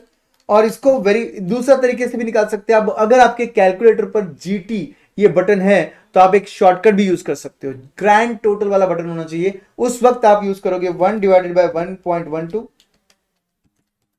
Is equal to is equal to is equal to is equal to 4 बार, और फिर GT दबा दीजिए, आपको वही फैक्टर आपके कैलसी पर मिलेगा 3.037, ये आपको वहां पर मिलेगा। Yes, very good, very good. तो ये मिल गया आपको आपका present value annuity factor. Sir इसका मीनिंग क्या रहेगा सर, जैसे इसका मीनिंग आपने समझाया सर, इसका मीनिंग क्या रहेगा सर, इसका मीनिंग ये बेटा कि अगर तुझे फर्स्ट ईयर में 1 लाख चाहिए, 1 रुपी चाहिए, सेकेंड ईयर में 1 रुपी चाहिए, थर्ड ईयर के एंड में भी 1 रुपी चाहिए, और फोर्थ ईयर के एंड में भी 1 रुपी चाहिए, मतलब 1 रुपी पर एनम चाहिए, तो आज तुम्हें इन्वेस्ट करना पड़ेगा 3 रुपीज 3 पैसे। यस, ये जो भी आपके कैलसी पर दिख रहा है इतना आपको इन्वेस्ट करना पड़ेगा 12% के रेट पे, तो आपको एवरी ईयर जो है वो 1 रुपी मिलेगा। क्रॉस चेक भी होता है दोस्तों, शांति से जो मैं बोल रहा हूं वो कीजिए। आपके कैलसी पर 3.03739 जो भी फिगर था वो है, ले लीजिए वो फिगर, और फिर प्लस कीजिए 12%, एक साल खत्म हो गया, माइनस कीजिए 1 रुपी इज इक्वल टू दबाइए। क्यों सर माइनस क्यों कर रहे 1 रुपी, बिकॉज विड्रॉ किया ना 1 रुपी। अब सेकेंड ईयर का इंटरेस्ट 12% ले लीजिए, प्लस 12%, माइनस कर लीजिएगा 1 रुपी इज इक्वल टू दबाइए, बिकॉज सेकेंड ईयर में भी 1 रुपी विड्रॉ किया, प्लस कीजिए 12% थर्ड ईयर का इंटरेस्ट, माइनस कीजिए 1 रुपी थर्ड ईयर का विड्रॉल। यस, और फिर last year fourth year, plus कीजिए 12%, माइनस कीजिए 1 रुपी, आपके कैलसी पर 0 आ गया। इसका मतलब ही बहुत सिंपल है, 3.03 इन्वेस्ट किया, फर्स्ट ईयर में इंटरेस्ट मिला 12%, माइनस 1 रुपी किया, सेकंड ईयर में इंटरेस्ट मिला 12%, माइनस 1 रुपी किया, थर्ड ईयर में इंटरेस्ट मिला 12%, माइनस 1 रुपी किया, और फोर्थ ईयर में इंटरेस्ट मिला 12%, माइनस 1 रुपी करने के बाद आपके स्क्रीन पर कुछ नहीं बचा। इसका मतलब ये हुआ ना दोस्तों कि जो हमने इन्वेस्टमेंट किया था उसमें अगले 4 साल 1 रुपी आ गए, अगले 4 साल 1 रुपी आ गए। यस, तो गाइज ये है आपका क्रॉस चेक, क्रॉस वेरिफिकेशन। और इसको हम लोग कैसे लिखेंगे, अभी भी हम लोग फ्यूचर से प्रेजेंट पर ही जा रहे हैं। यस सर, बिकॉज डिस्काउंटिंग है ये, अभी भी हम फ्यूचर से प्रेजेंट पर ही आ रहे हैं, बट फ्यूचर में एवरी ईयर अमाउंट है तो उसको हम फ्यूचर वैल्यू बोलने से अच्छा एन्युटी बोलेंगे. No doubt it is future value but it is every year same amount, so better to call it as annuity. तो चलो सर एन्युटी बुला लेंगे इसको. 1 रुपी पर एनम, 4 सालों के लिए 1 rupee per annum. Today's value is 3.037. Today's value is 3.037. So अगर 1 rupee per annum चाहिए तो उसकी आज की वैल्यू कितनी है? 3.037 है. तो फिर ऐसे केस में रुपी अगर मुझे लेट अस से 2 लाख चाहिए पर एनम, एन्युटी समझ गए आपको, पर एनम होता है, तो फिर आज कितना इन्वेस्ट करूं?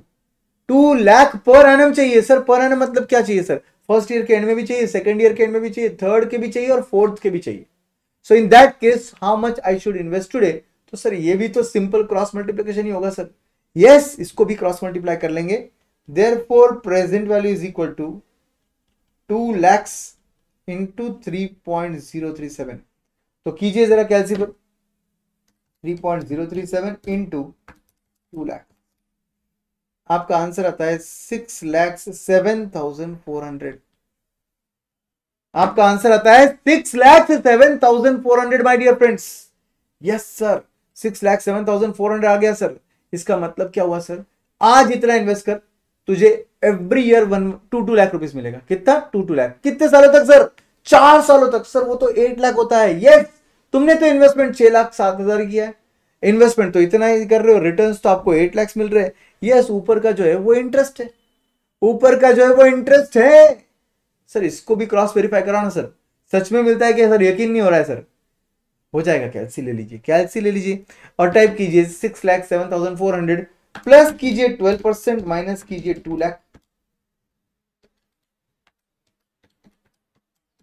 प्लस किया 12% माइनस किया 2 लाख, 4,80,000 समथिंग आया.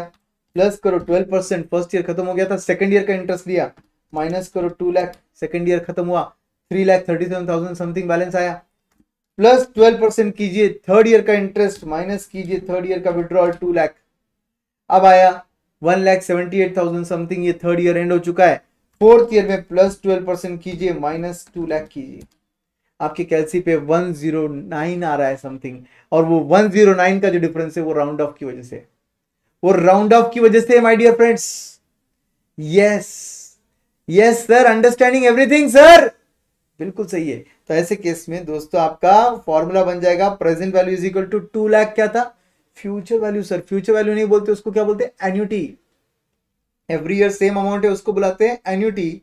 Annuity into what is 3.037? 3.037 is present value annuity factor.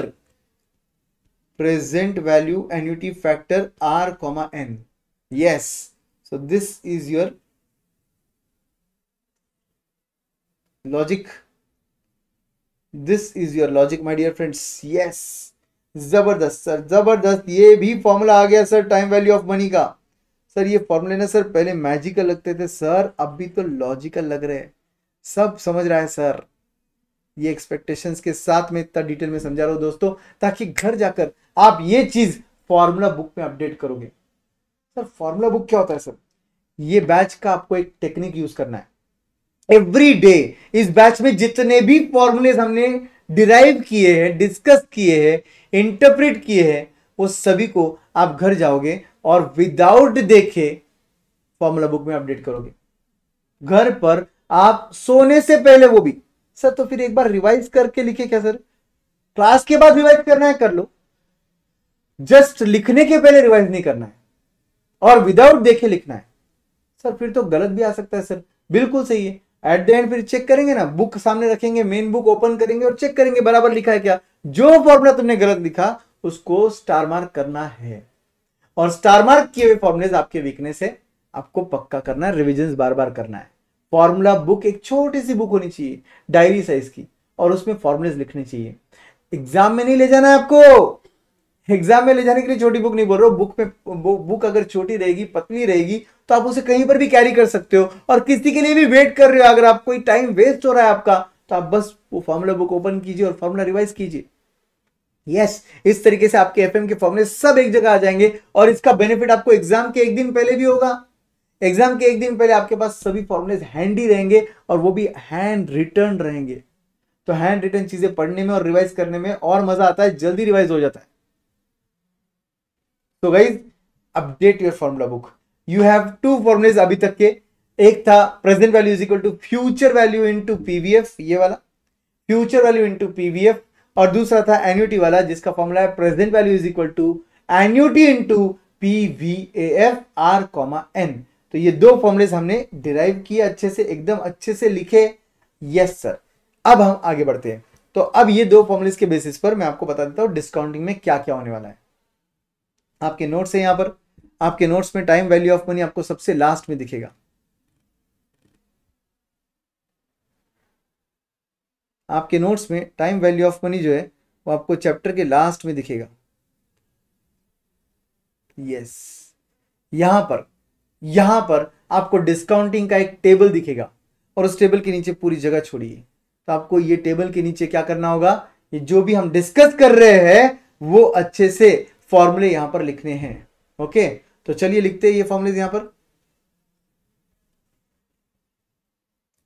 Single cash flow रहेगा, सिंगल मतलब फ्यूचर में एक ही बार है, 2 लाख एक ही बार था 4 साल बाद, फ्यूचर में एक ही बार था, ऑब्वियसली वो सिंगल कैश फ्लो बन गया।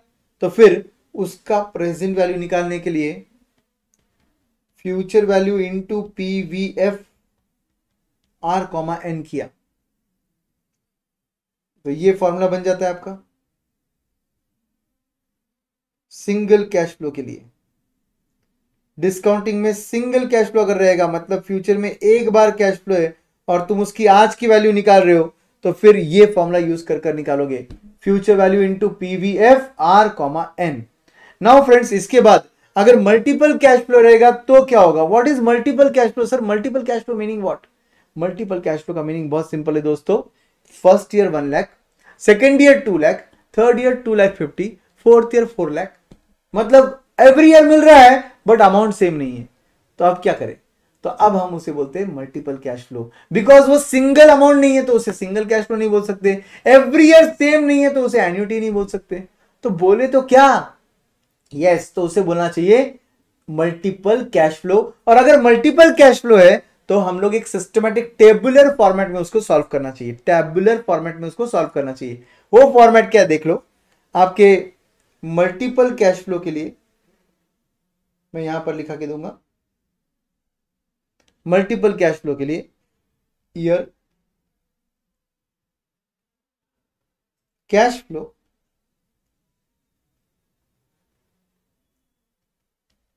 Discounting factor at 15%, suppose 15% rate change हो सकता है ना of course, and DCF. What is DCF sir? Discounted cash flow. What is DF sir? Discounting factor. Syllabus में बहुत बार यूज होने वाला है, नथिंग टू वरी। ठीक है, अगर अभी नहीं समझा भी होगा तो ऑब्वियसली सिलेबस में बार बार यूज होगा, याद हो जाएगा, nothing to worry. What is DF? Discounting factor. What is DCF? Discounted cash flow. तो ये होते हैं एक्चुअली प्रेजेंट वैल्यू। ये जो कैश फ्लोज है ये first year, second year, third year, 3 साल के लिए ले रहा हूं मैं। तो सपोज 2000, 3000, 5000। अब अमाउंट तो सेम नहीं है, फर्स्ट ईयर में 2000 है, सेकेंड ईयर में 3 है और थर्ड ईयर में 5000 है, अमाउंट तो सेम नहीं है। तो ये बन गए फ्यूचर वैल्यू, जो कि एक बार नहीं है बार बार है, इसलिए मल्टीपल कैश फ्लो। तो इसको हम क्या करेंगे? डिस्काउंटिंग फैक्टर मतलब प्रेजेंट वैल्यू फैक्टर से मल्टीप्लाई करेंगे to arrive at present value. ठीक है, तो फ्यूचर के कैश फ्लोस को हम लोग फ्यूचर के कैश फ्लो को फैक्टर से मल्टीप्लाई करेंगे तो प्रेजेंट वैल्यू मिलेगा। बस सेम फॉर्मूला नीचे यूज हो रहा है, सिर्फ टेबुलर फॉर्मेट में यूज हो रहा है।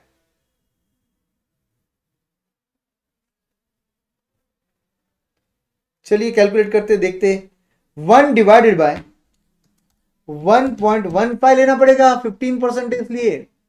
Yes, is equal to first year factor is 0.3 decimal factor लिखते हैं, 0.870 बोलना पड़ेगा, 3 डेसिमल के एंगल से प्रॉपर राउंड ऑफ करो। सेकेंड ईयर में 0.756 बोलना पड़ेगा और थर्ड ईयर में 0.658 बोलना पड़ेगा। तो ये आ गए आपके फैक्टर्स। इन फैक्टर को कैश फ्लो के साथ मल्टीप्लाई कीजिए, प्रेजेंट वैल्यू आएगा। तो 2000 इंटू 0.87 करोगे, 0.756 इंटू 3000 करोगे, एंड 0.658 इंटू 5000 करोगे। तो ये तीनों आपके आंसर्स आ गए। ये तीनों आंसर्स जो आए हैं इनका टोटल लेना है आपको। आपका टोटल आता है 7298। आपका टोटल आ गया 7298। What is the meaning of 7298 my dear friends? What is the meaning of 7298 my dear friends? It simply means that अगर आज तुमने 7298 इन्वेस्ट किया एट द रेट ऑफ 15%, तो फर्स्ट ईयर के एंड में 2000 मिलेगा, सेकेंड ईयर के एंड में 3000 मिलेगा, थर्ड ईयर के एंड में 5000 मिलेगा। That's it. उसके बाद क्या होगा सर? अकाउंट खत्म हो जाएगा, बैलेंस ही खत्म हो जाएगा। यस, तो this is total present value. इसका मतलब सर बहुत सिंपल है सर, फ्यूचर में 10,000 चाहिए तो आज इतना इन्वेस्ट कर लो। यस, बिल्कुल सही है, बट उससे ऐसा नहीं बोलते। 10,000 मतलब 2 + 3 + 5, बट वो तीनों अमाउंट्स अलग अलग ईयर्स में है, तो इसको 10,000 बुलाना टेक्निकली गलत हो जाएगा। बट अपनी लेमन भाषा में बिल्कुल सही बोला आपने। फ्यूचर में अगर 10,000 चाहिए first year, second year, third year में, इस तरीके से 2000, 3000, 5000 के तरीके से, तो आज इन्वेस्ट करना होगा 7298। सर ज्यादा कैसे मिल रहा है? इंटरेस्ट है वो, ऑफकोर्स इंटरेस्ट है वो। यस, तो ये हो गया आपका मल्टीपल कैश फ्लो। अब बात करेंगे फाइनाइट एन्युटी के बारे में। तो जो अभी ऊपर हमने फॉर्मूला देखा था, ये वाला फाइनाइट एन्युटी का ही तो फॉर्मूला था। आपका यहां पर जो एन्युटी था ये 4 इयर्स के लिए था, तो ये फाइनाइट ही तो हुआ। तो फाइनाइट एन्युटी का यही सेम फॉर्मूला आपको लिखना होगा फाइनाइट के केस में। तो एन्युटी दो टाइप की होती है दोस्तों। सबसे पहला एन्युटी आप फाइनाइट वाला लोगे, जिसका फॉर्मूला रहेगा present value is equal to annuity into PVAF R, N। Sir ये एन्युटी क्या होता है सर? एवरी ईयर जो सेम अमाउंट मिलता है उसको एक बार यहां पर लिखते हैं आप, उसको बोलते हैं एन्युटी। वो PVAF क्या होता है सर? वो 1/1.12 इज इक्वल टू M+, 4 बार करके MRC दबाया था, वो आया था, वो था PVAF। तो एन्युटी को अगर PVAF से मल्टीप्लाई करोगे तो प्रेजेंट वैल्यू मिलेगा। यस माय डियर फ्रेंड्स, तो इस तरीके से आपका फाइनाइट एन्युटी का फॉर्मूला आता है। What about infinite sir? What about infinite sir? Infinite में नेवर एंडिंग एन्युटी है वो। नेवर एंडिंग एन्युटी का एग्जांपल दे सकते हो क्या sir? Yes, if I tell you that you are going to receive every year 2,000 for infinite years, and now I am asking you what is today's value? What is today's value? तो उस case में उसको बोलते हैं constant annuity, with constant annuity बोलते हैं उसको, और उसका फॉर्मूला है present value is equal to A divided by R। What is A divided by R sir? Annuity divided by rate of interest. Sir कहां से आया ये फॉर्मूला सर? ये फॉर्मूला कहां से आया बेटा? इंटरेस्ट के फॉर्मूले से आया। इंटरेस्ट का फॉर्मूला याद कर। How do you calculate interest? Sir interest is equal to principal amount into rate of interest.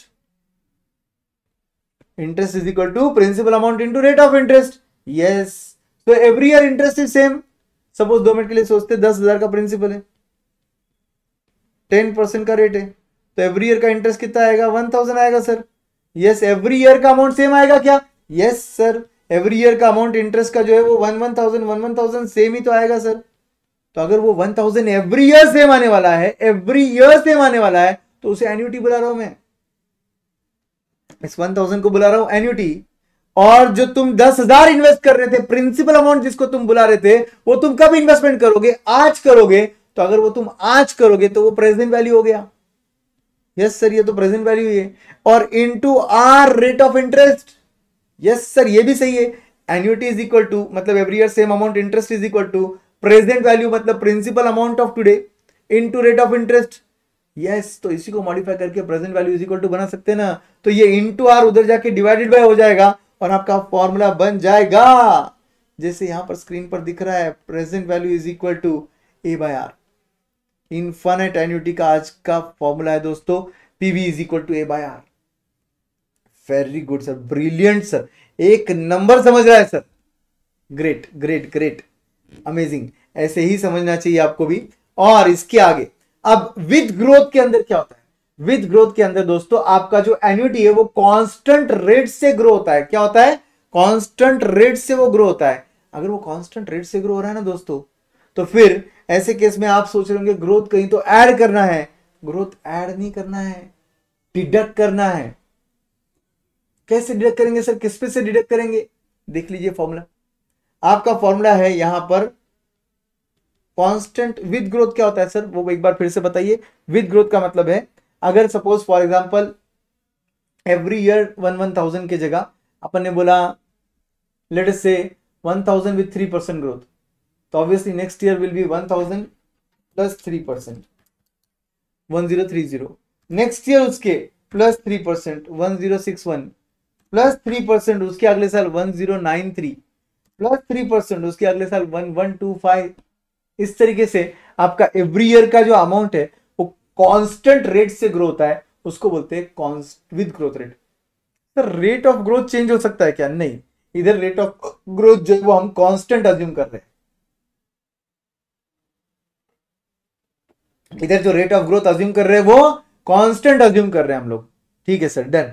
तो फिर ऐसे केस में फॉर्मूला बनेगा A upon R minus G, R minus G, A upon R minus G. Sir इसका logic क्या है sir, A upon R minus G, मुझे लगा विद ग्रोथ है तो ग्रोथ ऐड करना चाहिए। यस दोस्तों, ग्रोथ ऐड ही होगा, जो आपको अमाउंट मिलेंगे उसमें ऐड होगा। कैसे होगा देखिए, आप बोल रहे हो कि आपको ग्रोथ चाहिए, तो बैंक के आप दामाद थोड़ा ना हो आपको ग्रोथ देने के लिए। बैंक बोलेगा भाई ग्रोथ तुझे चाहिए, एक काम कर, मेरा रेट ऑफ इंटरेस्ट 10% अगर रहेगा तो तू 7% अज्यूम कर ले, तू 7% अज्यूम करके इन्वेस्ट कर, हम तेरे को 10 देते रहेंगे, मतलब तेरे को 3% ग्रोथ मिलेगा।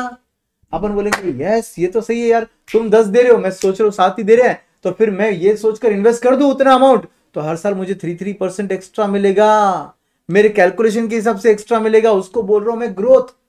तो यहां पर भी वही हो रहा है दोस्तों, इफेक्टिवली डिनोमिनेटर में ए अपॉन आर माइनस जी के अंदर आर को हम ग्रोथ जितना कम कर रहे हैं, सपोज ग्रोथ 3% है और आर 10% है, तो मैं डिनोमिनेटर में क्या कर रहा हूं 10 माइनस 3, 7 ही कंसिडर कर इन्वेस्टमेंट अमाउंट निकाल रहा हूं, मतलब प्रेजेंट वैल्यू निकाल रहा हूं, और उतना अमाउंट में जाके इन्वेस्ट कर दूंगा। फर्स्ट ईयर में मुझे कितना मिलेगा 10% सर, मगर मैंने तो 7% सोचा था ना, तो मुझे ग्रोथ ऑफ 3% मिला ना। यस, ऐसा कब तक होगा सर, एवरी ईयर होगा, क्योंकि एवरी ईयर मैंने डिनोमिनेटर में तो ऑब्वियसली इफेक्टिवली 7% लिया है, जबकि एवरी ईयर बैंक मुझे 10 देगा, तो एवरी ईयर बैंक मुझे 3% एक्स्ट्रा देगा। This is called as with growth. Yes, तो ऐसे केस में आपका फॉर्मूला बनेगा present value is equal to A upon R minus G. आपका फॉर्मूला क्या बनेगा, present value is equal to A upon R minus G. Yes my dear friends, तो इस तरीके से आपके फॉर्मूले बन रहे, इस तरीके से आपके लॉजिक्स बन रहे। तो आपने आज मेरे साथ ये 4 फॉर्मूले और एक फॉर्मेट देखा। ये फॉर्मूला था सिंगल कैश फ्लो वाला, सिंगल कैश फ्लो वाला, ये था आपका फाइनाइट एन्युटी वाला, ये था आपका मल्टीपल कैश फ्लो का फॉर्मेट, ये था आपका विदाउट ग्रोथ वाला फॉर्मेट फॉर्मूला, कांस्टेंट मतलब अमाउंट इनफाइनाइट ईयर्स के लिए, नेवर एंडिंग, जिसको हम लोग परपेचुइटी बोलते हैं, मैथ्स की भाषा में उसको परपेचुइटी बोलते हैं। तो उसका फॉर्मूला आ गया ए बाय आर, और विद ग्रोथ चाहिए अगर इनफाइनाइट एन्युटी तो फिर ले लो A upon R minus G. Yes, तो इस तरीके से ओवरऑल मेरा पूरा का पूरा चार्ट रेडी है, मेरा का पूरा का लॉजिक रेडी है, और आप सबको समझ ही गया रहेगा कि किस तरीके से हम लोग पढ़ने वाले हैं एवरीवन।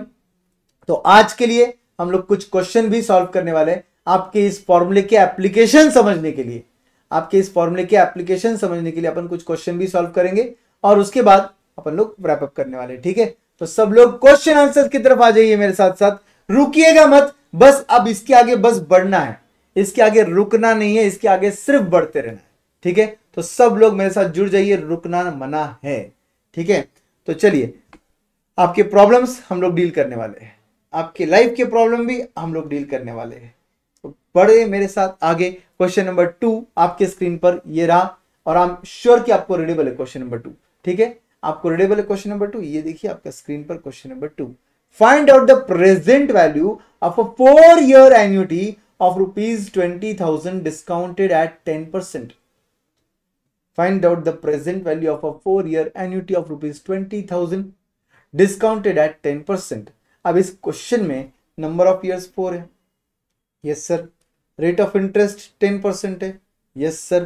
तो आर और एन तो रेडी है, यस। 20,000 सर फ्यूचर वैल्यू है क्या सर? फ्यूचर में एवरी ईयर है वो, उसको फ्यूचर वैल्यू नहीं बुलाते, उसे बुलाते हैं एन्युटी। क्या बुलाते हैं उसे? एन्युटी बुलाते हैं। तो फिर आपको निकालना है प्रेजेंट वैल्यू कितना है, आपको निकालना है प्रेजेंट वैल्यू कितना है। चलिए क्वेश्चन नंबर 2 आपके नोट्स में से, आपके मेन टेक्स्ट बुक में से क्वेश्चन नंबर 2 सॉल्व हो रहा है।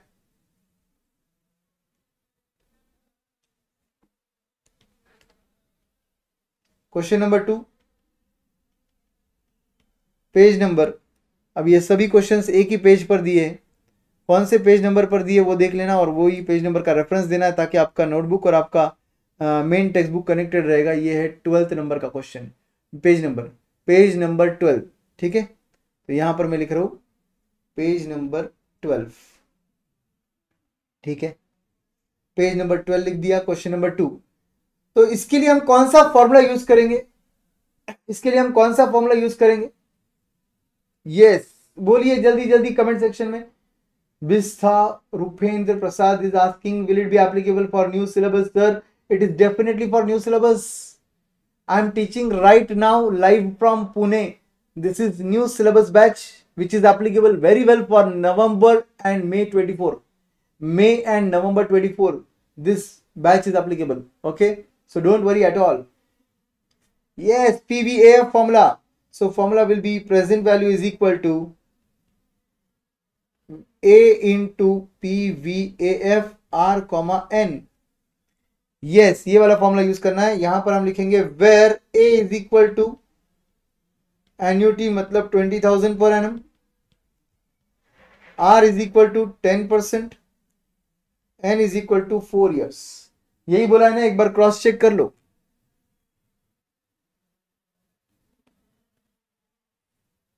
एक बार बेटर रहेगा, क्रॉस चेक कर लो, यही बोला है क्या? Yes, 10% 4 years 20,000, 10% 4 years 20,000, absolutely correct.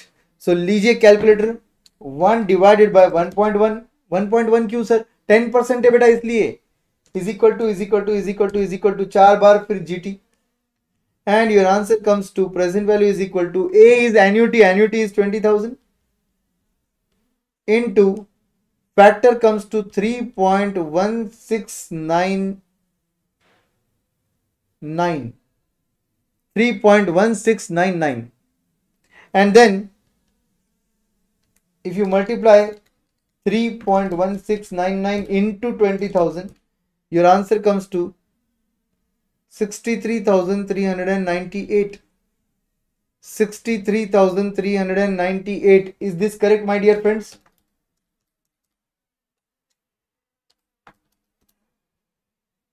$63,398 is my answer correct? Everybody please answer, is my answer correct? Yes, very good, very good.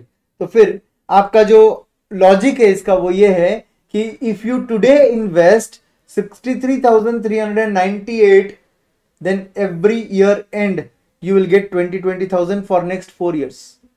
Every year end you will get 20,000 for next 4 years. For that you need to invest 63,398. बिल्कुल सही है sir, समझ गया sir. Finite annuity के case में हमने ये formula use किया बिकॉज वो 4 साल का था, तो इसीलिए सिंगल कैश फ्लो नहीं था सर, 20,000 पर एनम था, इसलिए हमने सिंगल कैश फ्लो का फॉर्मूला यूज नहीं किया। Very good. अब चलिए आगे बढ़ते हैं क्वेश्चन नंबर 2 की तरफ। अब क्योंकि काफी लोगों को नोट्स नहीं मिले हैं और ये सॉफ्ट कॉपी भी शेयर नहीं है, तो हम लोग आज के लिए सिर्फ 2 ही क्वेश्चन सॉल्व करने वाले हैं और आज का सेशन जो है वो हम लोग जल्दी रैप अप करने वाले हैं। बट अब कल से आपके पास सॉफ्ट कॉपी भी रहेगा और कुछ ही दिन में आपके पास हार्ड कॉपी भी आ जाएगा। So we will start properly, ठीक है। तो आज के लिए सिर्फ एक क्वेश्चन सॉल्व करके हम स्टॉप होने वाले हैं। आपको एक क्वेश्चन सॉल्व करना है मेरे साथ और फिर हम स्टॉप हो जाएंगे क्वेश्चन नंबर 1, ठीक है। क्वेश्चन नंबर 1 सॉल्व करते हैं।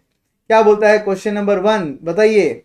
You want to endow a price that would pay ₹1 lakh per annum आपको एक प्राइस देना है भाई जो 1 लाख रुपये पर एनम है।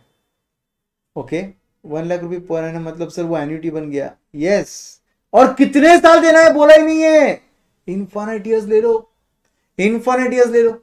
Yes, you want to make a one time payment because you are not sure where you would be during the subsequent years. आपको one time investment करना है आज, बिकॉज आपको पता नहीं आप फ्यूचर में कहां रहोगे। If the time value of money is 10%, if the time value of money is 10% means R is 10%, how much you need to invest today. बस इतना ही पढ़ो, आगे मत पढ़ो। How much you need to invest today, तो आपको every year 1 lakh rupees पे करना है, और आपका रेट ऑफ इंटरेस्ट है 10%, और आपको इन्फाइनाइट ईयर्स के लिए पे करना है। कौन सा फॉर्मूला यूज होगा इधर, which formula we are going to use here? फटाफट फटाफट कमेंट सेक्शन में बताइए मुझे, जल्दी जल्दी जल्दी जल्दी, रिएक्शंस मत दीजिए, कमेंट सेक्शन में मुझे बताइए कि क्या है फॉर्मूला। आपका जो फॉर्मूला यहां पर यूज होगा क्वेश्चन नंबर 1 में, yes, question number 1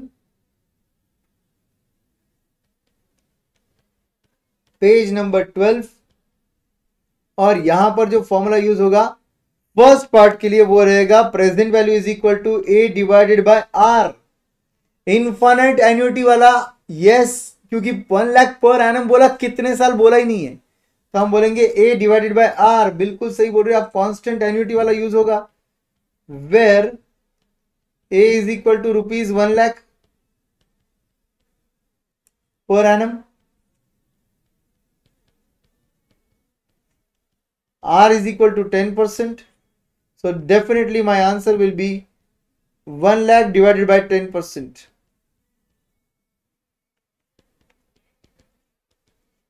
That comes to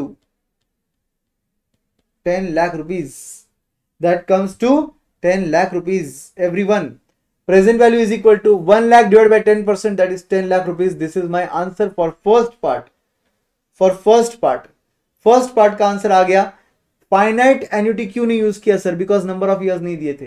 single cash flow क्यों नहीं यूज किया? बिकॉज 1 लाख पर एनम बोला था। यस, तो हमने इनफाइनाइट एन्युटी लिया, कांस्टेंट था, कोई ग्रोथ रेट दिया नहीं था, इसलिए हमने फर्स्ट पार्ट में कोई ग्रोथ रेट नहीं लिया है। सेकेंड पार्ट पढ़िए, अभी इसी क्वेश्चन का सेकेंड पार्ट पढ़िए। If you want the price to increase by 4% each year, तो आपका 4% ईच ईयर क्या बन गया? ग्रोथ। जी आ गया। How much you need to invest today, तो फिर आज कितना इन्वेस्ट करना पड़ेगा? प्रेजेंट वैल्यू कितनी है बता दीजिए। अगर ग्रोथ रेट है 4% तो प्रेजेंट वैल्यू कितना है बता दीजिए। यस, इस केस में आपको सेकेंड वाला विद ग्रोथ वाला फॉर्मूला यूज करना पड़ेगा। विद ग्रोथ वाला फॉर्मूला क्या था sir? Present value is equal to A divided by R minus G था सर वो। यस, बिल्कुल सही है, वही फॉर्मूला यूज करना है आपको इधर। यहां पर हम बोलेंगे सेकेंड पार्ट विद ग्रोथ के लिए हम बोलेंगे present value is equal to A upon R minus G, और यहां पर एन्युटी रहेगा 1 लाख, रेट ऑफ इंटरेस्ट रहेगा 10%, मगर ग्रोथ रेट रहेगा 4%। ग्रोथ रेट रहेगा 4%, और आपका फाइनल आंसर आएगा 1 lakh divided by 6%, 16,66,667। 16,66,667 is your present value. 16,66,667। तो देखिए बहुत सिंपल प्रूफ है कि आपको फ्यूचर में ग्रोथ चाहिए था, ज्यादा अमाउंट चाहिए था, तो आज तुमने 10 लाख नहीं इन्वेस्ट किया, 16 लाख इन्वेस्ट किया। तो ऑब्वियसली ज्यादा इन्वेस्ट करोगे तो फ्यूचर में विड्रॉल भी ज्यादा कर पाओगे। यस, इसलिए इसकी वैल्यू ज्यादा आई है। A by R minus G is absolutely correct. और आपको इतना मैथमेटिक्स तो आता है कि डिनोमिनेटर भी जितना छोटा करूंगा आंसर उतना बढ़ेगा। डिनोमिनेटर में छोटा कर रहा हूं, ग्रोथ रेट जितना, तो आंसर बराबर बड़ा बन गया और मुझे विद ग्रोथ मिलेगा। यस, तो विद ग्रोथ का मेरा आंसर आ गया 16,66,667। इसका मतलब इतना इन्वेस्ट करोगे तो every year 1 lakh with growth of 4% दे पाओगे। और यहां पर अगर आप 10 लाख इन्वेस्टमेंट कर दोगे तो एवरी ईयर 1 लाख दे पाओगे विदाउट एनी ग्रोथ। तो ये था आपका question number 1 from page number 12। I hope you all of you enjoyed today's session. आज का सेशन मजेदार सेशन था। आपको मैं इस पूरा का पूरा लेक्चर है, इसका जो सॉफ्ट कॉपी ऑफ नोट्स है बहुत बेहतरीन नोट्स है दोस्तों, बहुत मेहनत से बनाए हुए नोट्स है, सभी वैरायटी कवर होता है। You are not suppose to refer RTP, MTP, past examination question, anything, because I have completely taken care here as well as FM questionnaire notes. तो आपको यहाँ पर EOB का टेक्स्ट बुक मिलने वाला है, आपको क्वेश्चनियर बुक मिलने वाला है, आपको चार्ट बुक रिवीजन के लिए भी मिलने वाला है।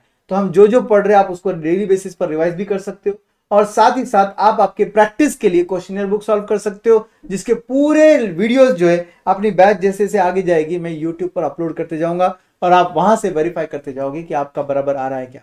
तो आपको कोई चिंता करने की जरूरत नहीं है दोस्तों, आपका ये जर्नी मोस्ट मेमोरेबल बहुत अच्छा रहेगा, और आप अगले ही एग्जाम में बस क्लियर कर CA फाइनलिस्ट कहलाओगे।